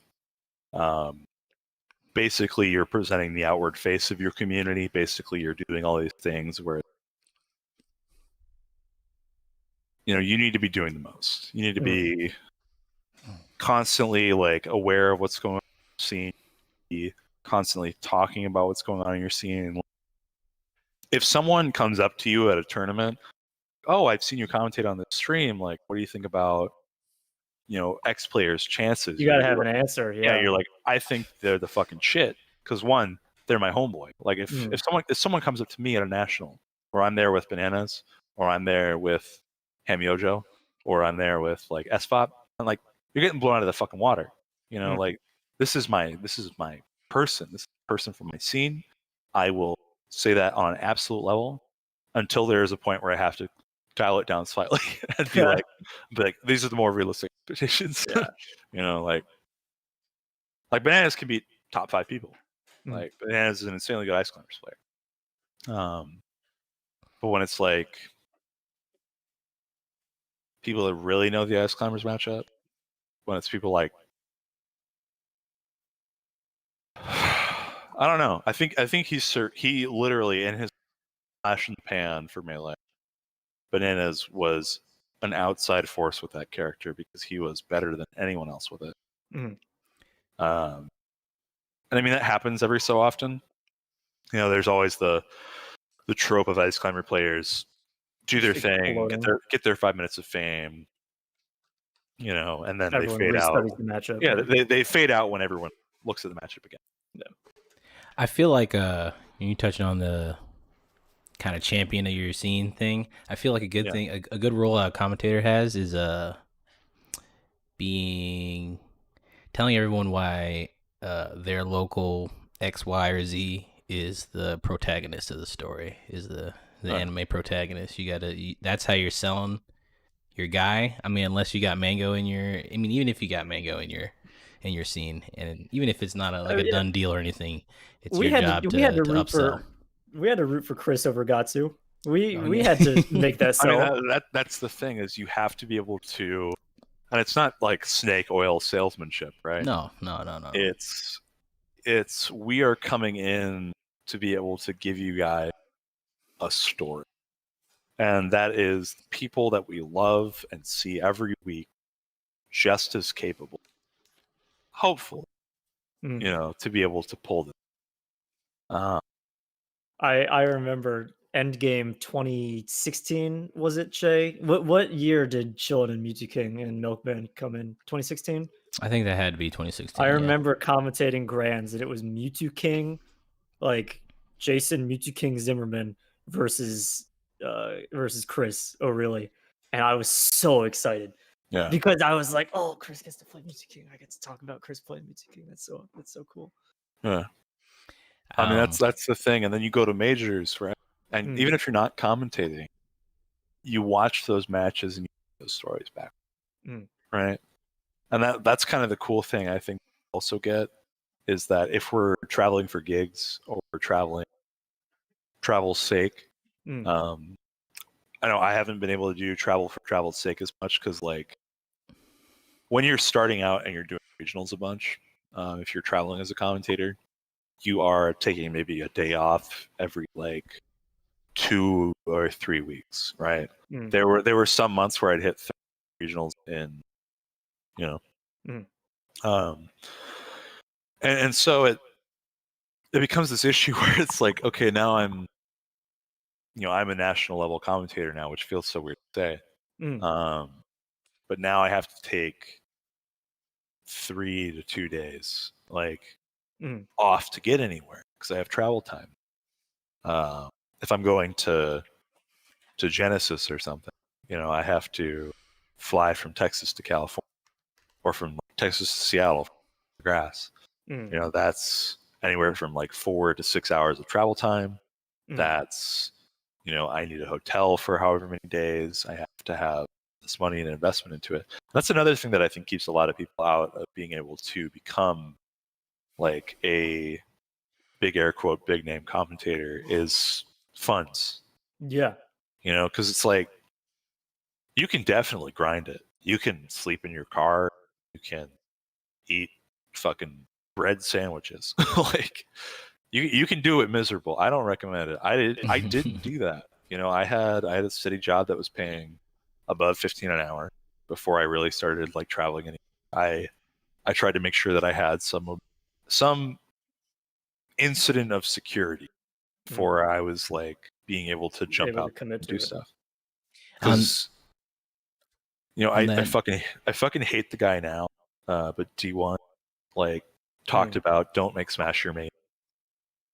unless you're like there. And it's real hard to be there. Yeah, It's hard like to be there all the time. Have your main gig, have your 9 to 5, do fuck all, do whatever, Mm. and then like use the extra funds you get, put them over to Smash. Mm. You know, I remember going to Genesis 6. You know, even like the one of the most recent major tournaments I commentated in 2019. It's like I did Genesis 6, LTC 7, CEO 2018 or CEO 2019. Mm. I skipped the summer of Smash. Like I went back home to Alaska because some shit was going down in my personal life, and I was like, I need to reset. Sure. I quit a terrible job. Relationships ended, and I was like, I need a break. I need to go back home. I need to like reevaluate what I'm doing, back in tune with nature. Sure. It was great, but I missed out on like all the gigs I had the year before. So like, no Smash Con, no Shine, no other like big event in Summer Smash. But like, I managed to swing back in time for Smash Camp, which is one of my all-time favorite events. If you guys ever have the opportunity, please go to Smash Camp. Like, that was a fun event to watch. I mean, I didn't get to go, but it's crazy to go to. That was pre-Big Boom Ludwig too. Yeah. When I went to my first Smash Camp in January of 2019, that was right as Lud was thinking, like, I'm going to be a big YouTube Twitch guy. Because I remember the one where he and Slime were casting, and it was that tournament, right? Where Slime had the trumpet, had the bugle. Yes. Yeah, that he would just blow air into and nothing would come out. Just really, really terribly. Yeah. No, he's fucking. That's what I remember from that event. But yeah, like, always make time for Smash Camp. It's the thing is with it right now is that it's capped. So it's like if you're not in on it, you know, like me, I can be like, hey Mikey, I want to come to Smash Camp. You know, can I secure a slot without even like there are perks. I'm just like, I don't have to pay venue or something. Like I still pay for my flight most of the time. I still do that. But he'll be like, yeah, you're locked in. You have a spot in the fuck house, which is the big cabin, the fuck house. Which cabin is that? Which cabin? Yeah. So it's just this like big 2-story like cabin. It has like a kitchen and everything, you know. But it's called the fuck house because that's where all the fuck shit goes on. Like, it's great. I fucking love the fuck house. But yeah, I did Smash Camp and then I did main stage and then I didn't. That was it for 2019. I gotta ask, since we're on the topic of bigger events and stuff, I mean, PM hasn't been dead or anything like that. It's been we've been chilling. hibernating. Yeah, we've been chilling. But this past week got me really thinking about what the future looks like for PM. And I'm not really. I mean, it's promising that I'm seeing a little bit more crossover between the Melee community, and I'm not sure that it's really nice to have. I'm not sure that we necessarily needed it because we were like on life support or anything like that. But it's promising in the idea that maybe that we're gonna have much bigger events or something like that, much bigger crossover in the future. I don't know. This is something I wanted to. That? That's something I definitely wanted to bring up, especially considering, dude, your involvement this week with 5 days, and I like looked over my other monitor as our top 8's going on, and Rishi's like playing DK wearing a Project M hoodie. Yeah, and I was like, ooh. I think the big thing about the state of Project M is we have been given like the first big rainfall after a drought, right? Like life is still there, you know, during a long drought, like life chills out, like life looks dead from the outside. That's why people dead game, right? But when you take the time to like freshen up and give water to that area, it looks green, it looks vital. And I think that's where we're at right now. We haven't yet had opportunity to grow. And like it's like the Melee scene, like like how an upward growing vine plant, or how a string like grows. It grows upward, but it needs support. Oh, that's a really good analogy. And I think that is what Melee's put down for us right now.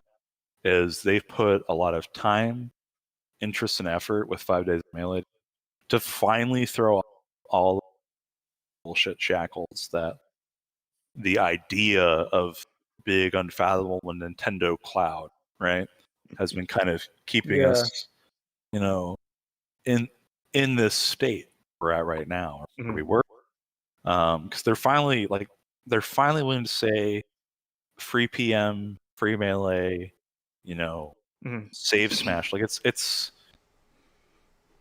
it's walking back away from what happened to us, you know, and I think that we can, you know, it's wonky and weird having to be like, okay, like a lot of these tournament organizers like didn't want us at the tournament, like Super Smash Con, like a hush hush side event, or like we had to put on our own thing at the big house, or we had to do kind of our own thing in our city.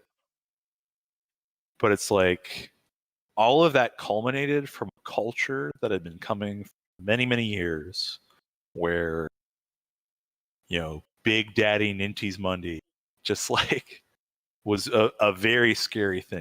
Possibly of a lawsuit, or having this game hosted at your, and Nintendo catching wind when they're putting their name on your stuff.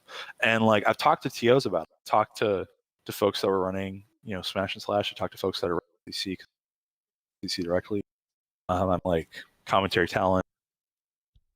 You know, Hey, all this you're cutting out shit. just a little bit again. Yeah, I hate to cut you off, but you're throwing down truth, so I gotta make sure it comes through clearly. Your mic is okay. Let me turn up my gain real quick, because right now it's on automatic. I mean, yeah. While you fix that, I remember on that note when Wave Dash Wednesday was on the way out after the news. I just remember a week where I was in the booth.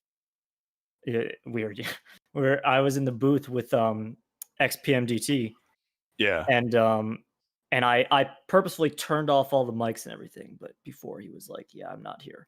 You know, I'm not even talking about it." Yeah. Is this better, by the way? Can you guys hear me more clearly? Yeah. Yeah. It wasn't about being able to hear you. It was just your mic every like it was 5 cut seconds, out. it would just cut out. Yeah. And I flipped up the mics and everything. I turned him off, and I looked at him. I was like, "So are you not allowed to cast?" And I said his name. I said like so and so, and his eyes were like dinner plates. He was so scared, and I was like, "No, the rig's off. Everything is turned off. You can't hear." But he was just like, I don't know. It was scary. Yeah, the looming threat of the C&D. Yeah, the looming threat of the C&D. The idea that we had been essentially cast asunder from the rest of the scene. Like we were operating as our own unit and like doing our own thing, and we thrived that way. You know, admittedly, like we still struggle to hit, you know, Paragon 2015 numbers, because that was like the last big thing. You know, and it's been really rough. You know, we've seen a lot of fall off. We've seen a lot of people come and go. But now that we've finally just thrown off those shackles, thrown away the idea of like we don't need we don't need Nintendo anymore. We threw away the idea that we need them, because they weren't contributing in a meaningful way to our tournaments. Like we got Nintendo sponsorships, which admittedly look legitimizing, but it's just a stamp on a piece of paper. Yeah, it's they don't give us that. They don't give us the actual financial support. They don't give us the prize pool support. Like, what was it? Evo Japan 2019? A fucking GameCube controller for first prize? Meanwhile, tens of thousands of dollars go to every single other game. Yeah. And it's this very insane like idea that they have, where it's like we're, you know, I don't know if you guys read all of the like Twitlongers and things, like accounts from people that were like Nintendo employees were like, yeah, we like actively had rules in place for competitive Melee players where like they get less time on it, they don't get to talk as much about it, we usher them out of the store if they like start railing on some shit. And so being able to move away from the idea that we need Nintendo for fucking anything, because we don't. And like the fact that they think that they can actually, like what they're doing right now, the reason that Big House was canceled is not because they had something that would hold up in court, right? The reason is because the legal proceedings and money that would go into proving that they don't have something that would hold up in court was too much, right? And so where we are right now is just us essentially waving our freak flag and our big fuck yous to Nintendo by saying, okay, we'll do this all for charity. Yeah. We're going to do direct relief. We're going to do all this and all that. And you can't stop us, because if you do, this will make you look even worse somehow than you've already clowned yourselves into, like full, white paint makeup, big red nose, big wig. Can't forget the shoes, man. Yeah, they got the shoes Big on. old They clown definitely put the shoes on when they made it to where the Joy-Con boys, the Etika stuff, that was all directly to suicide prevention. Like they were just like, no, you can't do that because it's not making us money. Like this dude, like I never was big into Etika content, before or even after his death. I really, it's sad that he's gone, and it's sad the way that he went. But like, to take away from his legacy when he was like one of your most ardent supporters, like one of the biggest Nintendo fans on YouTube and Twitch and everything, right? It's like, I'll just spit on his grave like that? Tone deaf. Yeah, and so it's like, I'm a little surprised they didn't try to shut us down if they're willing to do something so callous as that. And I don't know if it's because like this is an actively larger revenue stream, because like Etika fans and Etika Joy-Cons are like a very niche product, right? Like they're gonna like all the proceeds and everything can go to this person or this charity. But you're seeing how much of that go in per day or per month, and now we're doing this all in a week. And it's by no means like to shit on the people that were doing that. It's more to say like, this is a very public and outright like show of defiance by us, right? Yeah. So saying we're going to raise $50,000 for people that are actively battling the coronavirus just in the 5 days of Melee, and then the next day we're having a giant tournament for it too, with one of the largest prize pools in Melee history. The largest. Yeah, are we at the largest now? Yeah, it's the largest. So yeah. God, dude, beat the summit. Dude, okay, so here's my thing about Lud is like, I know Lud somewhat from like we've worked events together and we've hung out after events, and we're chill, I like Lud a lot. But like when my first initial thought when I met Ludwig was like, this guy's hilarious and he's going to be a great personality for this team. My first thought wasn't he is going to be the rallying point for so much of our scene. Like he's actively used this platform, like the way he's given back has just been. I've got a Mogul Moves hoodie like on the floor over there.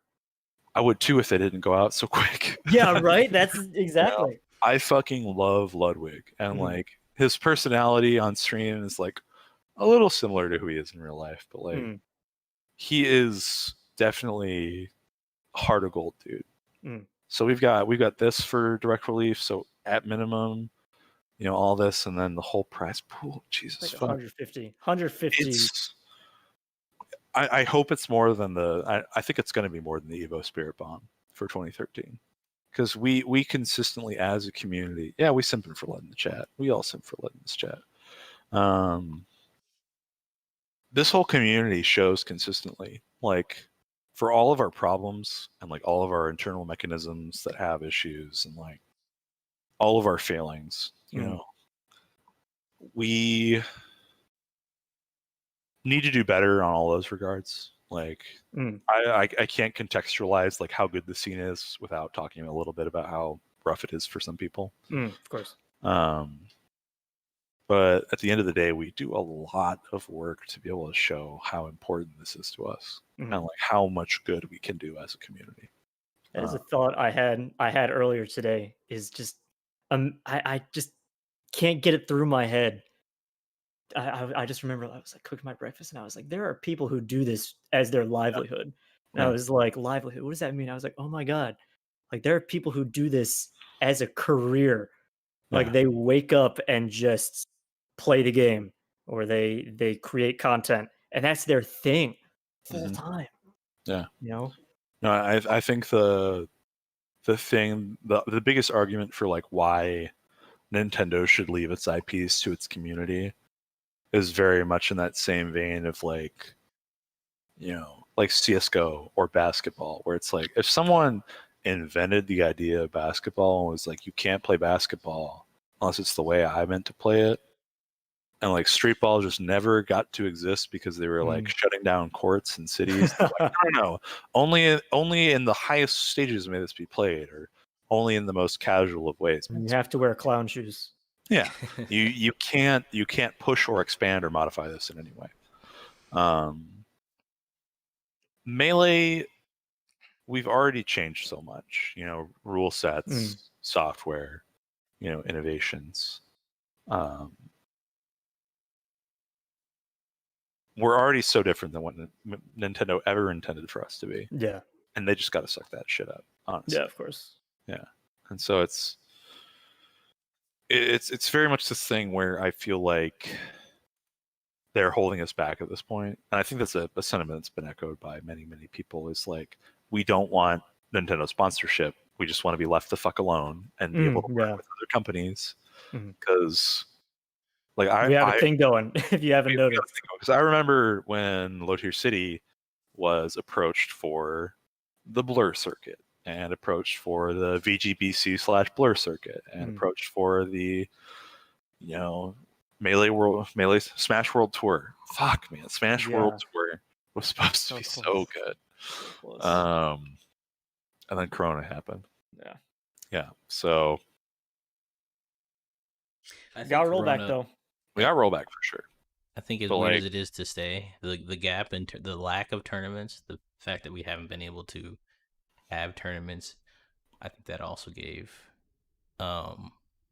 good time for the scene collectively to take a step back and ask really look at and analyze what they were actually getting from some of these sponsorships and some of these deals, and what was actually important there. Because absolutely, obviously, I mean, the fact that we got shut down was the biggest catalyst for all of this. But in hindsight, after all of this is said and done, and we can actually, we're 10 months removed from the last really big event that I can think of. Yeah, I haven't been to an IRL tournament since March. Yeah, so like mid March. Yeah. So we took a step back and looked at it and said, well, maybe this isn't actually what we thought it was. And in the moment, it was feeling great because we still had another tournament next week, you know. But I'll see you at Ron's, dude.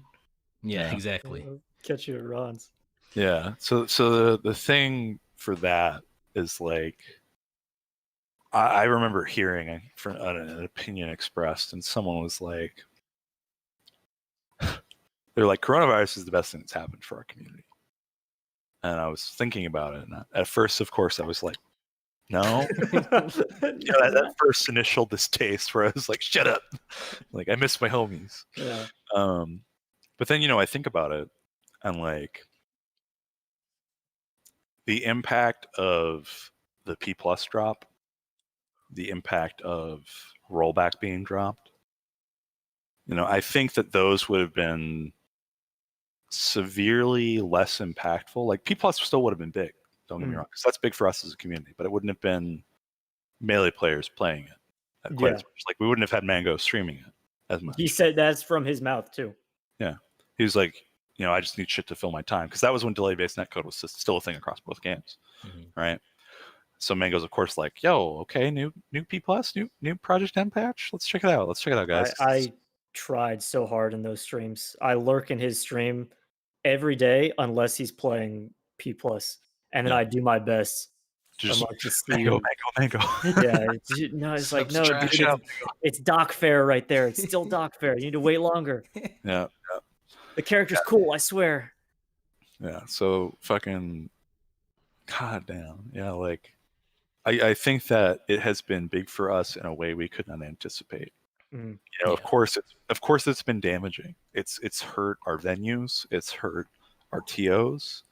You know, people that relied on this for livelihood have had to shift it to different avenues. You know, because we still have things with prize money, which is so impressive to me. The fact that we've been able to transition almost entirely to an online stage, you know, with rollback and with P+, you know, it's obviously harder for P+, because like we've always had it hard. Yeah. Of course. Because of course it is hard. We've been roughing it for a It bit. wouldn't be P+ if it weren't. Yo, is that my boy Fizz? I need to check that DM from you real quick. One sec. Yeah. Do I know how to use OBS Ninja? I know how to sign into OBS Ninja and get my camera up. I don't know how to set shit up with that, man. I'm sorry. Yeah, but basically, like, I think that if 2020 had gone on to not have, like, if we were completely able to just excise the idea of coronavirus, just boom, it's gone, you know. I don't know how the scene would look in a different way. You know, I think that, you know, all the stuff that happened back in July, you know, all the discussion around how we protect, you know, women, minorities, LGBTQ plus people in our community, and how we like have this conversation around abuse and assault. I think that still would have happened. It may have been more damaging actually if we were like having events and having sponsors and having everything. And I'm not trying to make a judgment as to whether something good or bad came from that, because that's a whole portion of things that has to be contextualized by the current timeline we're in. Like, I can't say like, oh, obviously things would be better or worse, but I think that you know, it may have been more presently an issue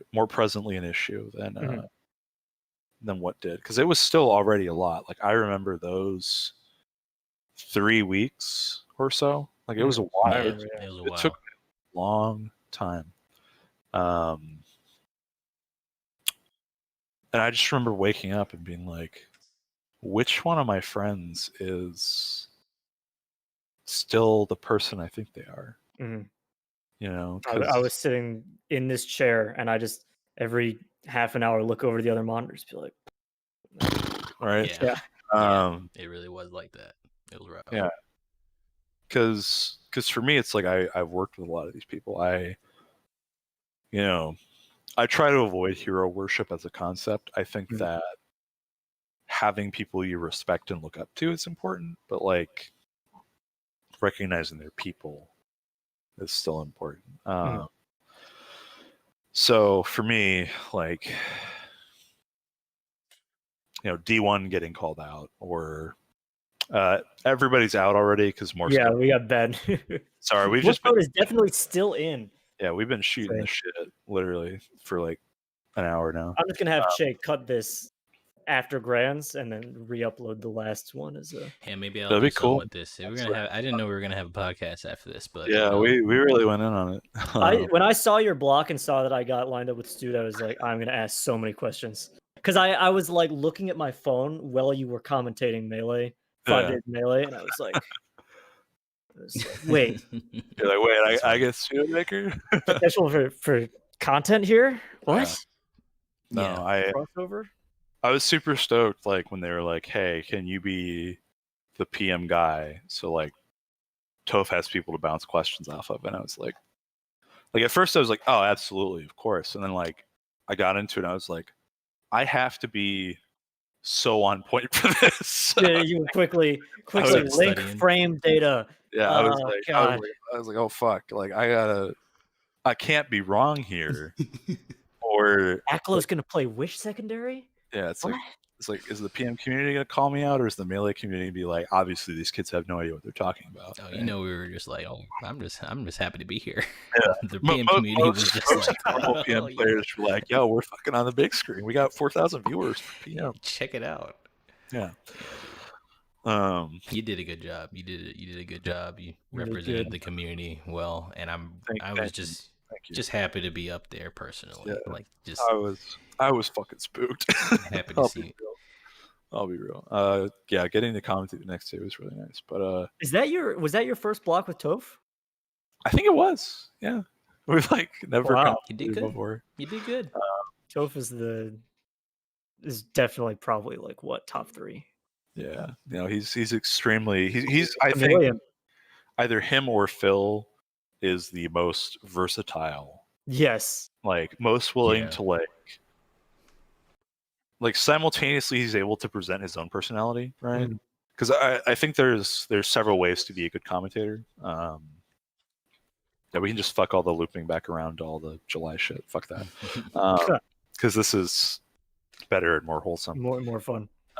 So what I try to do as a commentator is I try to become, and it depends on like how powerful of a personality someone is, right? Mm. So if like I can get, like if I'm commentating with like Slime or Lud, right? I'm commentating with one of the boys. I don't try to be the person I am with like Wobbles, right? Mm. Because like when I'm commentating with Wobbles, It almost feels like. I'm sorry. Go on. Yeah, I still joke. I still have my fun with it, and like me and Rob have our fun. Mm. But like I'm still right there. Rob's on the analysis. I'm providing the play-by-play and maybe Okay. a few color analogies in here, and we like riff off each other a little bit, right? But when I'm like with Lud and Slime or like Don B, it's more about coming up and matching that energy, like not to the point where I'm like A cartoon character. trying to be so much more than I am, Mhm. but like just kind of raising it up and being like, okay, here's what I want to ratchet in. Here's how I want to mold myself around this person's pre-existing structure as a commentator. There's a commentary meta. There's a neutral game you have to match. There is, and like I think that as you grow and become a better commentator, like, because like it's very easy to like chameleon or like come into the same like level of energy, but you also have to be able to have your own core that other up and comers can like latch onto and grow to, and that also like you can then coexist symbiotically with another commentator, right? Because like there's still times where I'm like, like this person is pretty high energy, but not like Slime high energy. Or like the cheat high energy. Like I love commentating with Mikey. I fucking adore commentating with Mikey. So for me, like like if I'm commentating with like Zoo or Fauster, it's like no, I love commentating with Fauster. I know. It's just I was like mapping in the back of my head. I was like energy level, and you said Fauster, and I was like, woo! Yeah. So like, yeah. All right, keep up. Yeah. So it's like I still have to have that like here is who Stewed is level, where I'm like operating most of the time, and like I'll just like talk with Fauster, and like I think one of my best commentary blocks is literally Don't Park on the Grass 2018 with Fauster. One, because like I speak French and I work and like understand like I like his accent doesn't mean anything to me. Like I know what he's saying. Like because he's got a pretty thick French accent. Like he's in it. It's that clip of him and Waffles when someone gets a stomp or something, and you just hear, "What the fuck? What the fuck?" My favorite caster clips of all time. It's great, dude. Waffles just loses his mind. It's fucking. It was Armada versus I think Leffen at one of the. It was either Air or Beast series. It was at Armada, like an esports event too, where they were trying not to swear.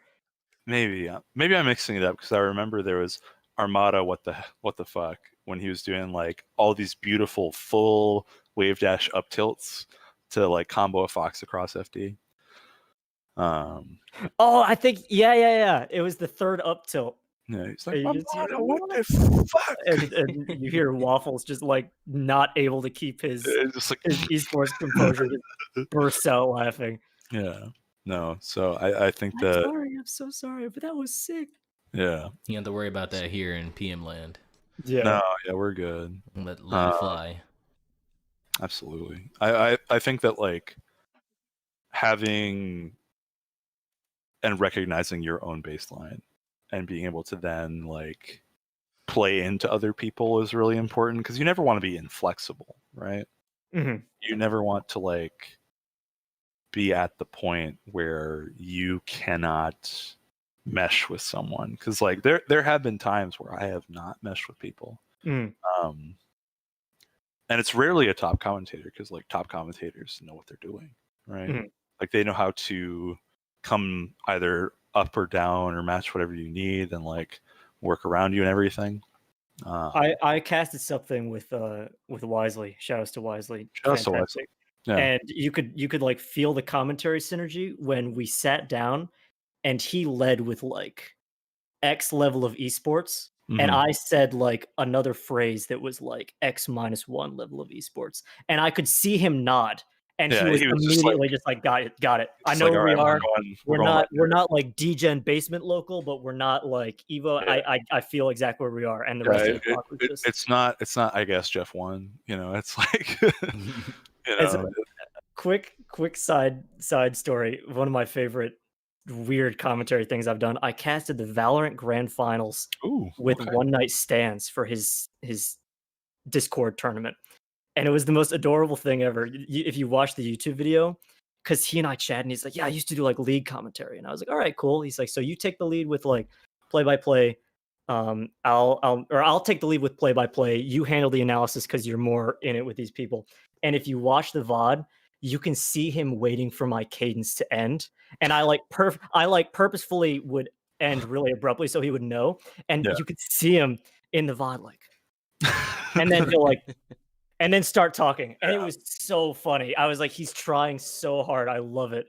Well, I mean, that's the thing is like you have to learn how it is you like pick it up. Because I remember, so like when I started commentating in Texas,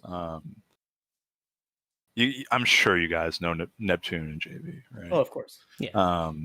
Neptune like kind of took me under his wing and was like, "Hey, we're gonna make you a good commentator," and I was like, "Okay." I like some lessons Nabil gave me are good, and some lessons Nabil gave me are not so good. But I remember like early talking about handoffs, like being like, okay, you know, maybe you like raise a finger, or maybe you just like make the end of your sentence emphatic, or maybe you like. And it comes to this point where you don't need those things anymore. You don't need those tools because you understand the organic flow of a conversation. And when you're talking too much, when you're like, all right, I'm like 5 sentences deep, I've been bullshitting. I need to let this like maybe create some space here. I need to breathe, dude. I need to breathe. Yeah, That's one of my favorite things of watching. If we're talking about game crossover, is watching Valorant commentators, especially because I play a lot of Valorant. Watching like, Chris Puckett and Pansy, they'll like talk so long, and they'll realize that the play-by-play person has become analysis. Yeah. And watching them like talk into a play and be like, wait, all right, do I keep it going? Yeah, And it depends on the caster, obviously. Some of them, if it's an analysis guy and it's like his thing, he'll keep the ball going the entire like minute. You can wax poetic. Like if Right. if I get to be the analysis guy, I find myself like going down deep rabbit holes. Like super deep rabbit holes. Like I'll talk about one interaction for like 30 seconds to a minute sometimes, where I'm just like, that was insane. Like you think about all the variables that led into that, and then you think about the decision making that this person made, and then you're like, why on earth would he do that? But then actually you think about it on this level where like, you know, this character was expecting that and this guy was wanting that, but actually, so he went this level above it and said fuck no and just won the interaction anyway, right? That's how Che and I structured our baseline for years, before we sort of really became super comfortable enough to just riff. But back when we were learning and studying a lot, I would say like, all right, I'll hold the ball for as long as you need to think of something more interesting.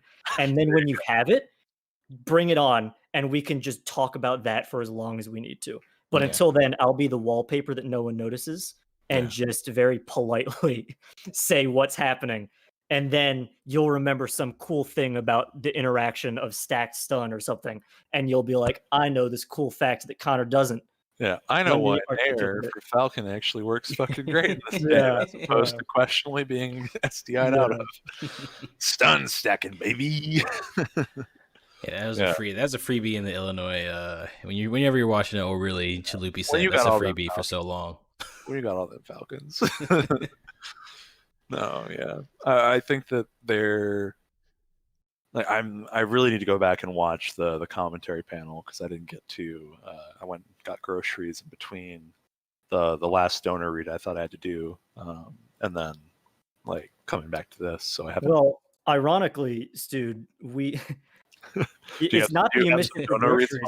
No, it's not that you missed the panel for groceries. You missed the panel because we just did our own panel. Yeah, they actually moved it. They actually moved the panel back. I was expecting it too.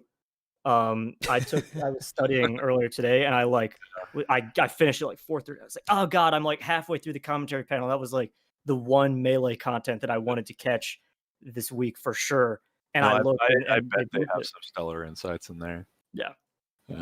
I'll have to watch that for tomorrow. I got caught. I've been running all over the place today, but I really wanted to watch. I mean, you've been running a tournament, man. Like, that takes a lot. You got excuses. Hey, I didn't run this. This was all ran by Mock and Books. They held it down. They held it down. I just ran the stream. So that still worked. I gotta say. Yeah. We're well, chat.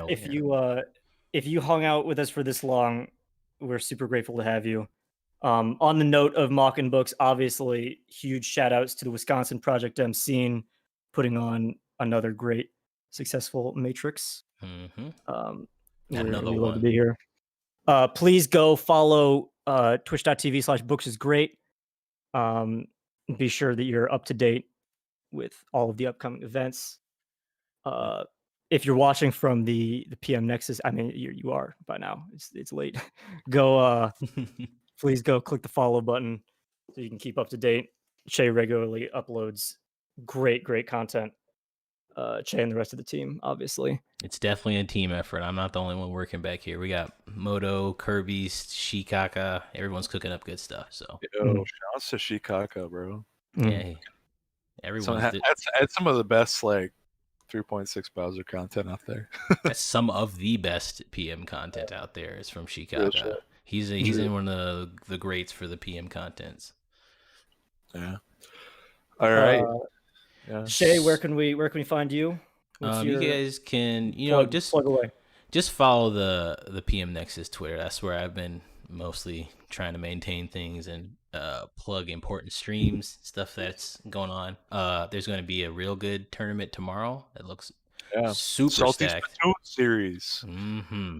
Last I checked, it had 60 entrants, but I think it's actually way above that because they extended entry or registration.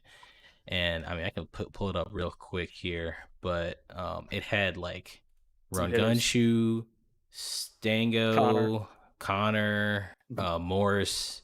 Let's see, they're sitting pretty at 73 people.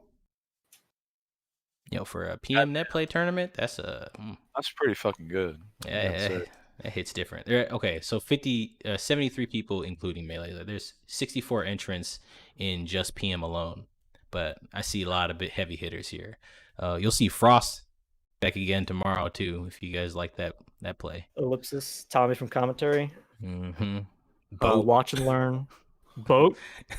Everybody's in this. Everyone on the East Coast, Midwest, and even in the South is in this tournament. I see Grizzly, Vaporeon, Shiny Zubat, all the way, DLA's entering tomorrow. Sick. Yeah. I really liked what I saw of DLA, man. DLA is old. He's an old one. popped in for just a second to say it, but DLA is the guy who we give credit for making Left and Quit at SNS. Yeah, I heard about that from SNS from 2. Conrad.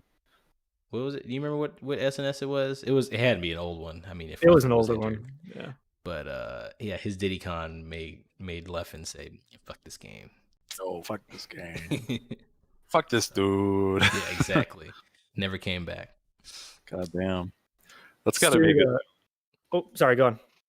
Oh, I just said that's got to be a good feeling. That's all I got. Yeah. Put that on the resume. Thank you so much, dude, for hanging out for this long. Yeah, no, This block quickly turned into 2.5. yeah. I mean, if there's one thing I really fucking enjoy about any Smash game that I like playing, right? Like I love 64, I love Melee, I love P plus, Smash 4 and Ultimate, kind of mid. It's lukewarm. Yeah, I'm not big on them, but if you give me something I can talk about in any of these games and like talking about what I love to do in them, either whether it's playing, whether it's commentating, whether it's just going to events and experiencing the act of being the homies. I'll fucking talk for hours, man. I'll talk your fucking ear off about it. So I'm just thankful for the opportunity. I'm glad you brought up these questions. I'm glad that you we're wondering a little bit more about like how I got into things and like what my kind of roadmap was. And I gotta say, like having a sponsor, like not even for the sake of like travel payments or anything like that. I'd get the occasional like booster pack of money every now and again. Sure. Which is nice. If I was like, hey, like rent's gonna be tight, can I get like $100? Yeah. Yeah, that's clutch. Shit. It's kind of clutch. It's kind of clutch. That's amazing. But like having it as a means to legitimize, who I was in the state of Texas and the work I'm doing, and having that, and like people being like, "Oh, Turning Locator has done all this before." Like, if they're willing to put Stewed on, like, obviously they're fucking awesome. So like getting, I think if you can, as a comment, should just talk to your streamer or your like the company that is most affiliated with what you do, and just be like, hey, like you don't have to do anything, but can I just put the company name in front of my name? I think that helps out a lot, because like there are tons of commentators who have gone and made it without it. There's of course like there's like Chroma, there's like Jaxilla. But then you've got like self-made men like the Cheat, Pepis Esports. Like, Pepis Esports is still, in my opinion, bar none, one of the greatest things to come out of the Smash scene. It's just absolutely brilliant. Some of the best content. If you haven't seen the quarterly report update they put out a while ago, I haven't even heard of that. What is it?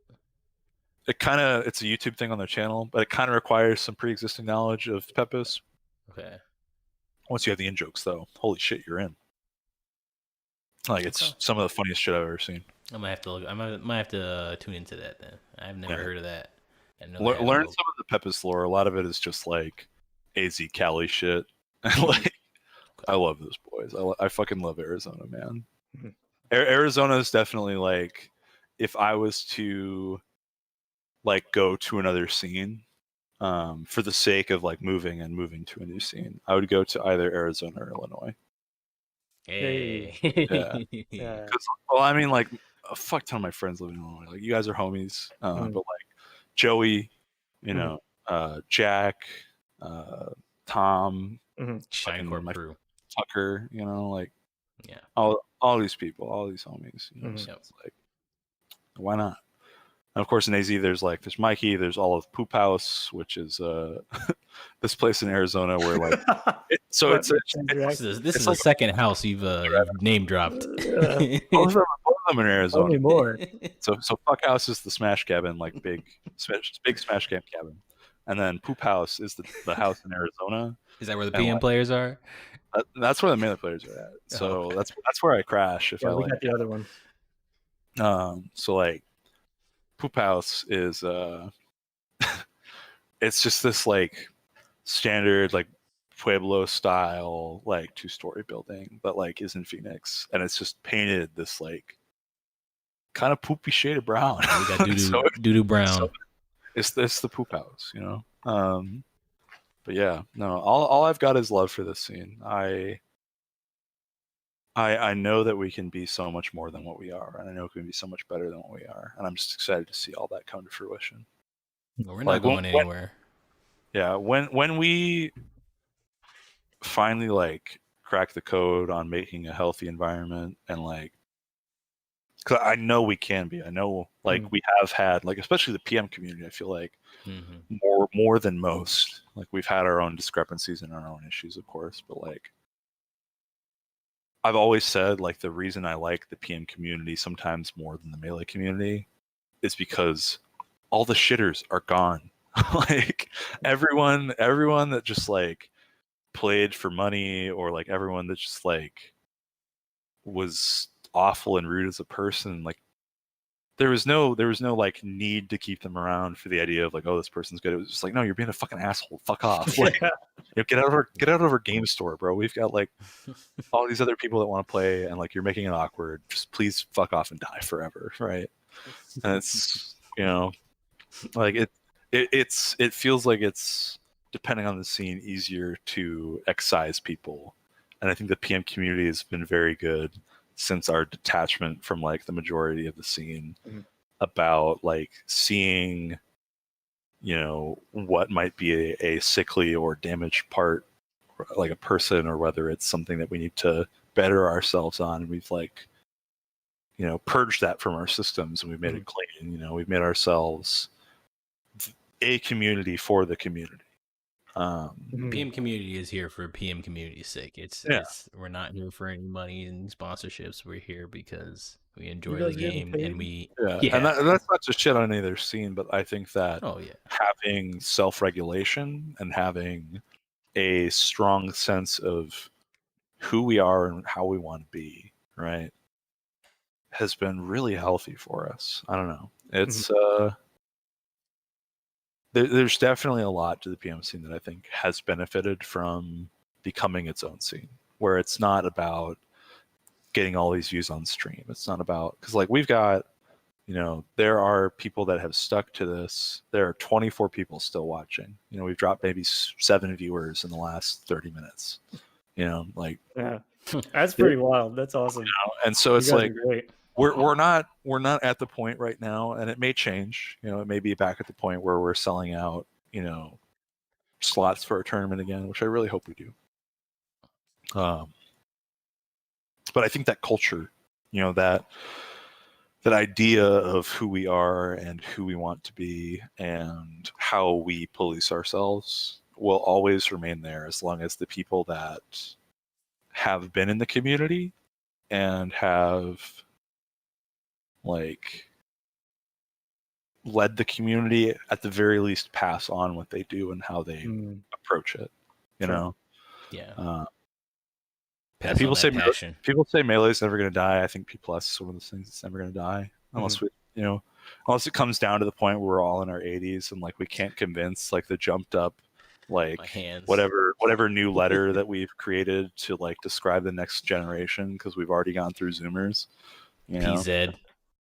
Yeah, like whatever the fuck that gen's gonna be. We're like, all right, listen, like, this is what an elk cancel is, and they're like, Grandpa, you've got Alzheimer's, please go back to bed. Not at the table. No, not at the table, Grandpa. We talked about this. That piece of hardware is outdated. You know, all this and all that aside, but yeah, I've got so much love for this community. That's really all I've got. I need to get some water. I got to rock a piss. It's been a great fucking time, boys. It's been a good time. It's been good. Where can the people find you, Stud?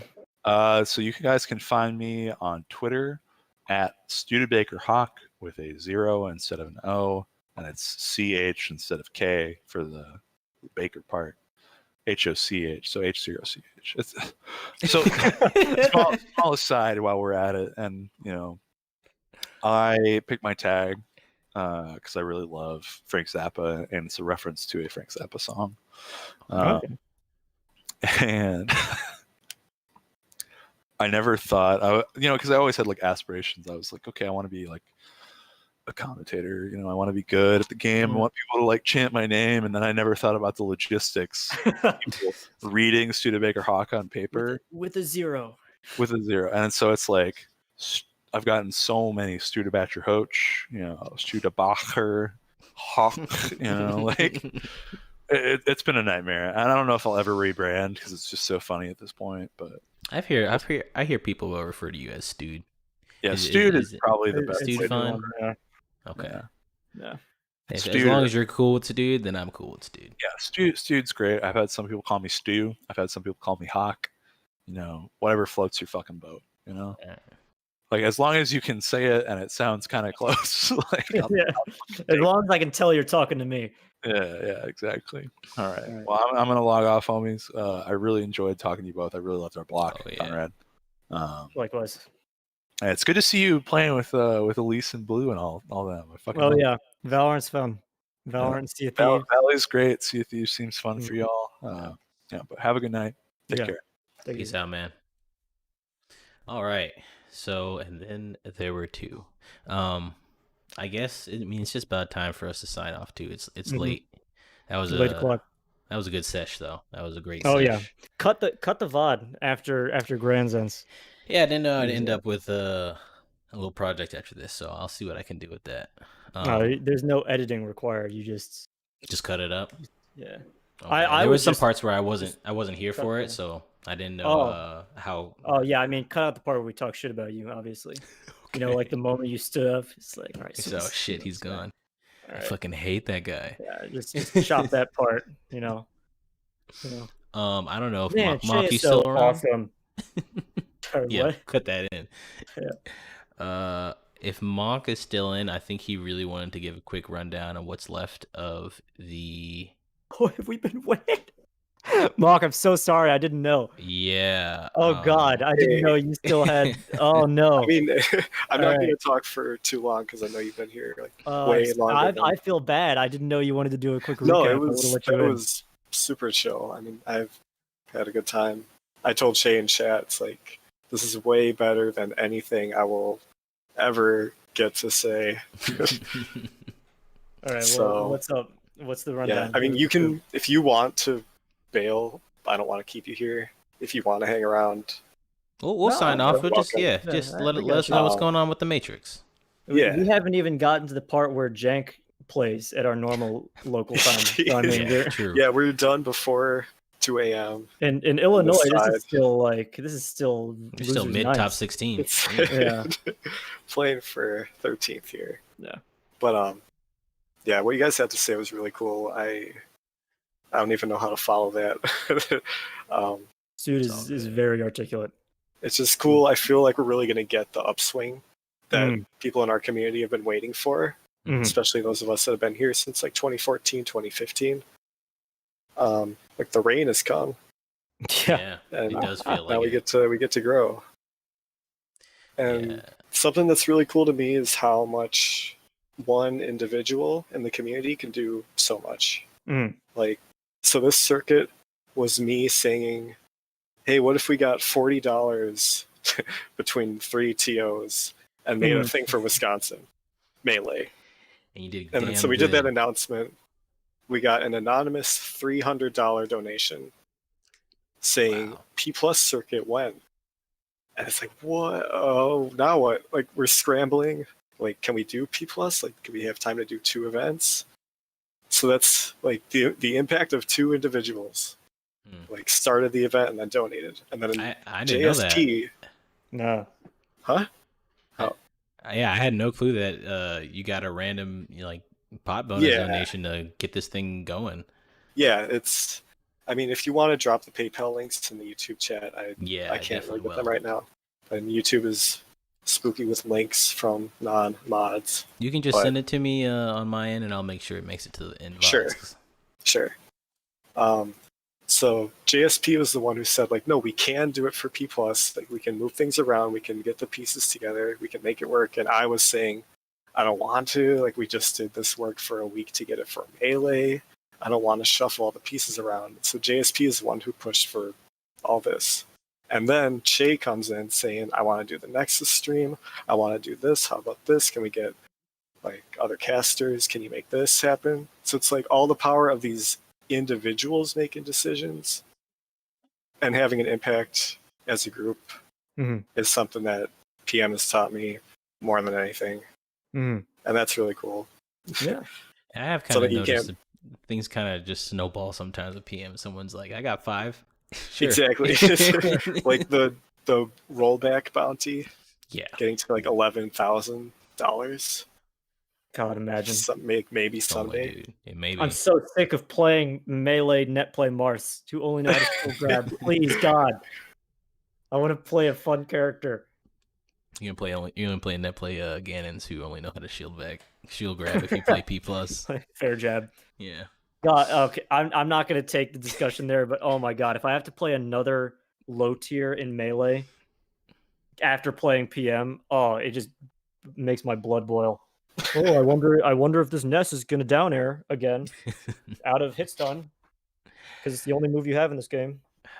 Free S. Oh, it makes me so mad. Someone free S. You've done a wonderful job with this mock. It's really coming together. It's not over yet. We're halfway done. Well. We got 2 more in the circuit, and then we got more tournaments after that. But yeah, not too late to jump in for anybody. For sure. And I'm glad to see it's been growing. A little. It's each one has gotten a little bit bigger and have gotten different faces show up. So it's amazing to see how much of 1 or 2 people can just make something into a much bigger deal. Right.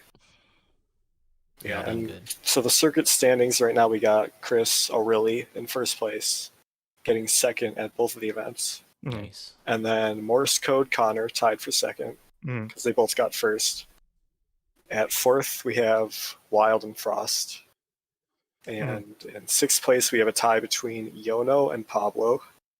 And after that, we got a bunch of ties between Pseudo, Jank, DLA, and GG Illinois chopped that bit. So Illinois tying at 5th. But they got a head start. Okay.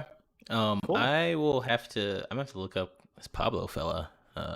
He kind of made some upsets today. So I don't think any of us had heard of him before. I believe I played him at 1 TPS, so I have some VODs I kind of want to look through. now that you say he's Have you heard of him, Connor? Pablo, Olimar player? No. No, I haven't. I've definitely heard of his tag, but okay, this is embarrassing. There's one guy who I keep thinking is a certain guy, and he's Che, you'll know who I'm talking about. Ness player from Michigan, who was like the most freakishly fast-growing player. Who from like 2017, he would just constantly be on net play. I don't remember his tag. He was a Ness player, or did he play? Ness player. Did he play with Toph at all?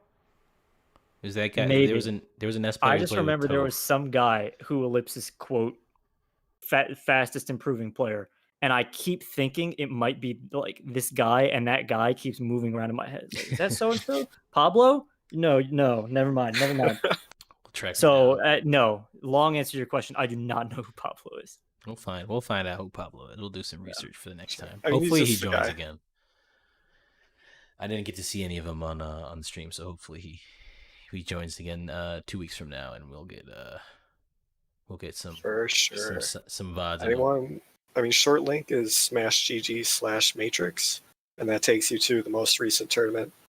Cool. For anyone trying to find bracket, trying to join up. I have not had that on my link, so I'll use that as a main link. It's nice and simple and easy to remember. Cool. Yeah, and that's all I have to say. Awesome. Cool. So thank you again. Thank you again, Mark. Yeah, thanks. Everyone who commentated gave up their own time on a Friday to chill and do our thing. Very thankful. Yeah, we're gonna have to do this again. Easy. Yeah. All right. I guess on that, we're gonna sign off. It's been a long night, but a good one. We had some good tournaments, and we ended up with a podcast at the end of it. So I'm happy. Yeah. Cut that up. Same. Yeah. All right, see ya. All right, take care, guys. Peace out.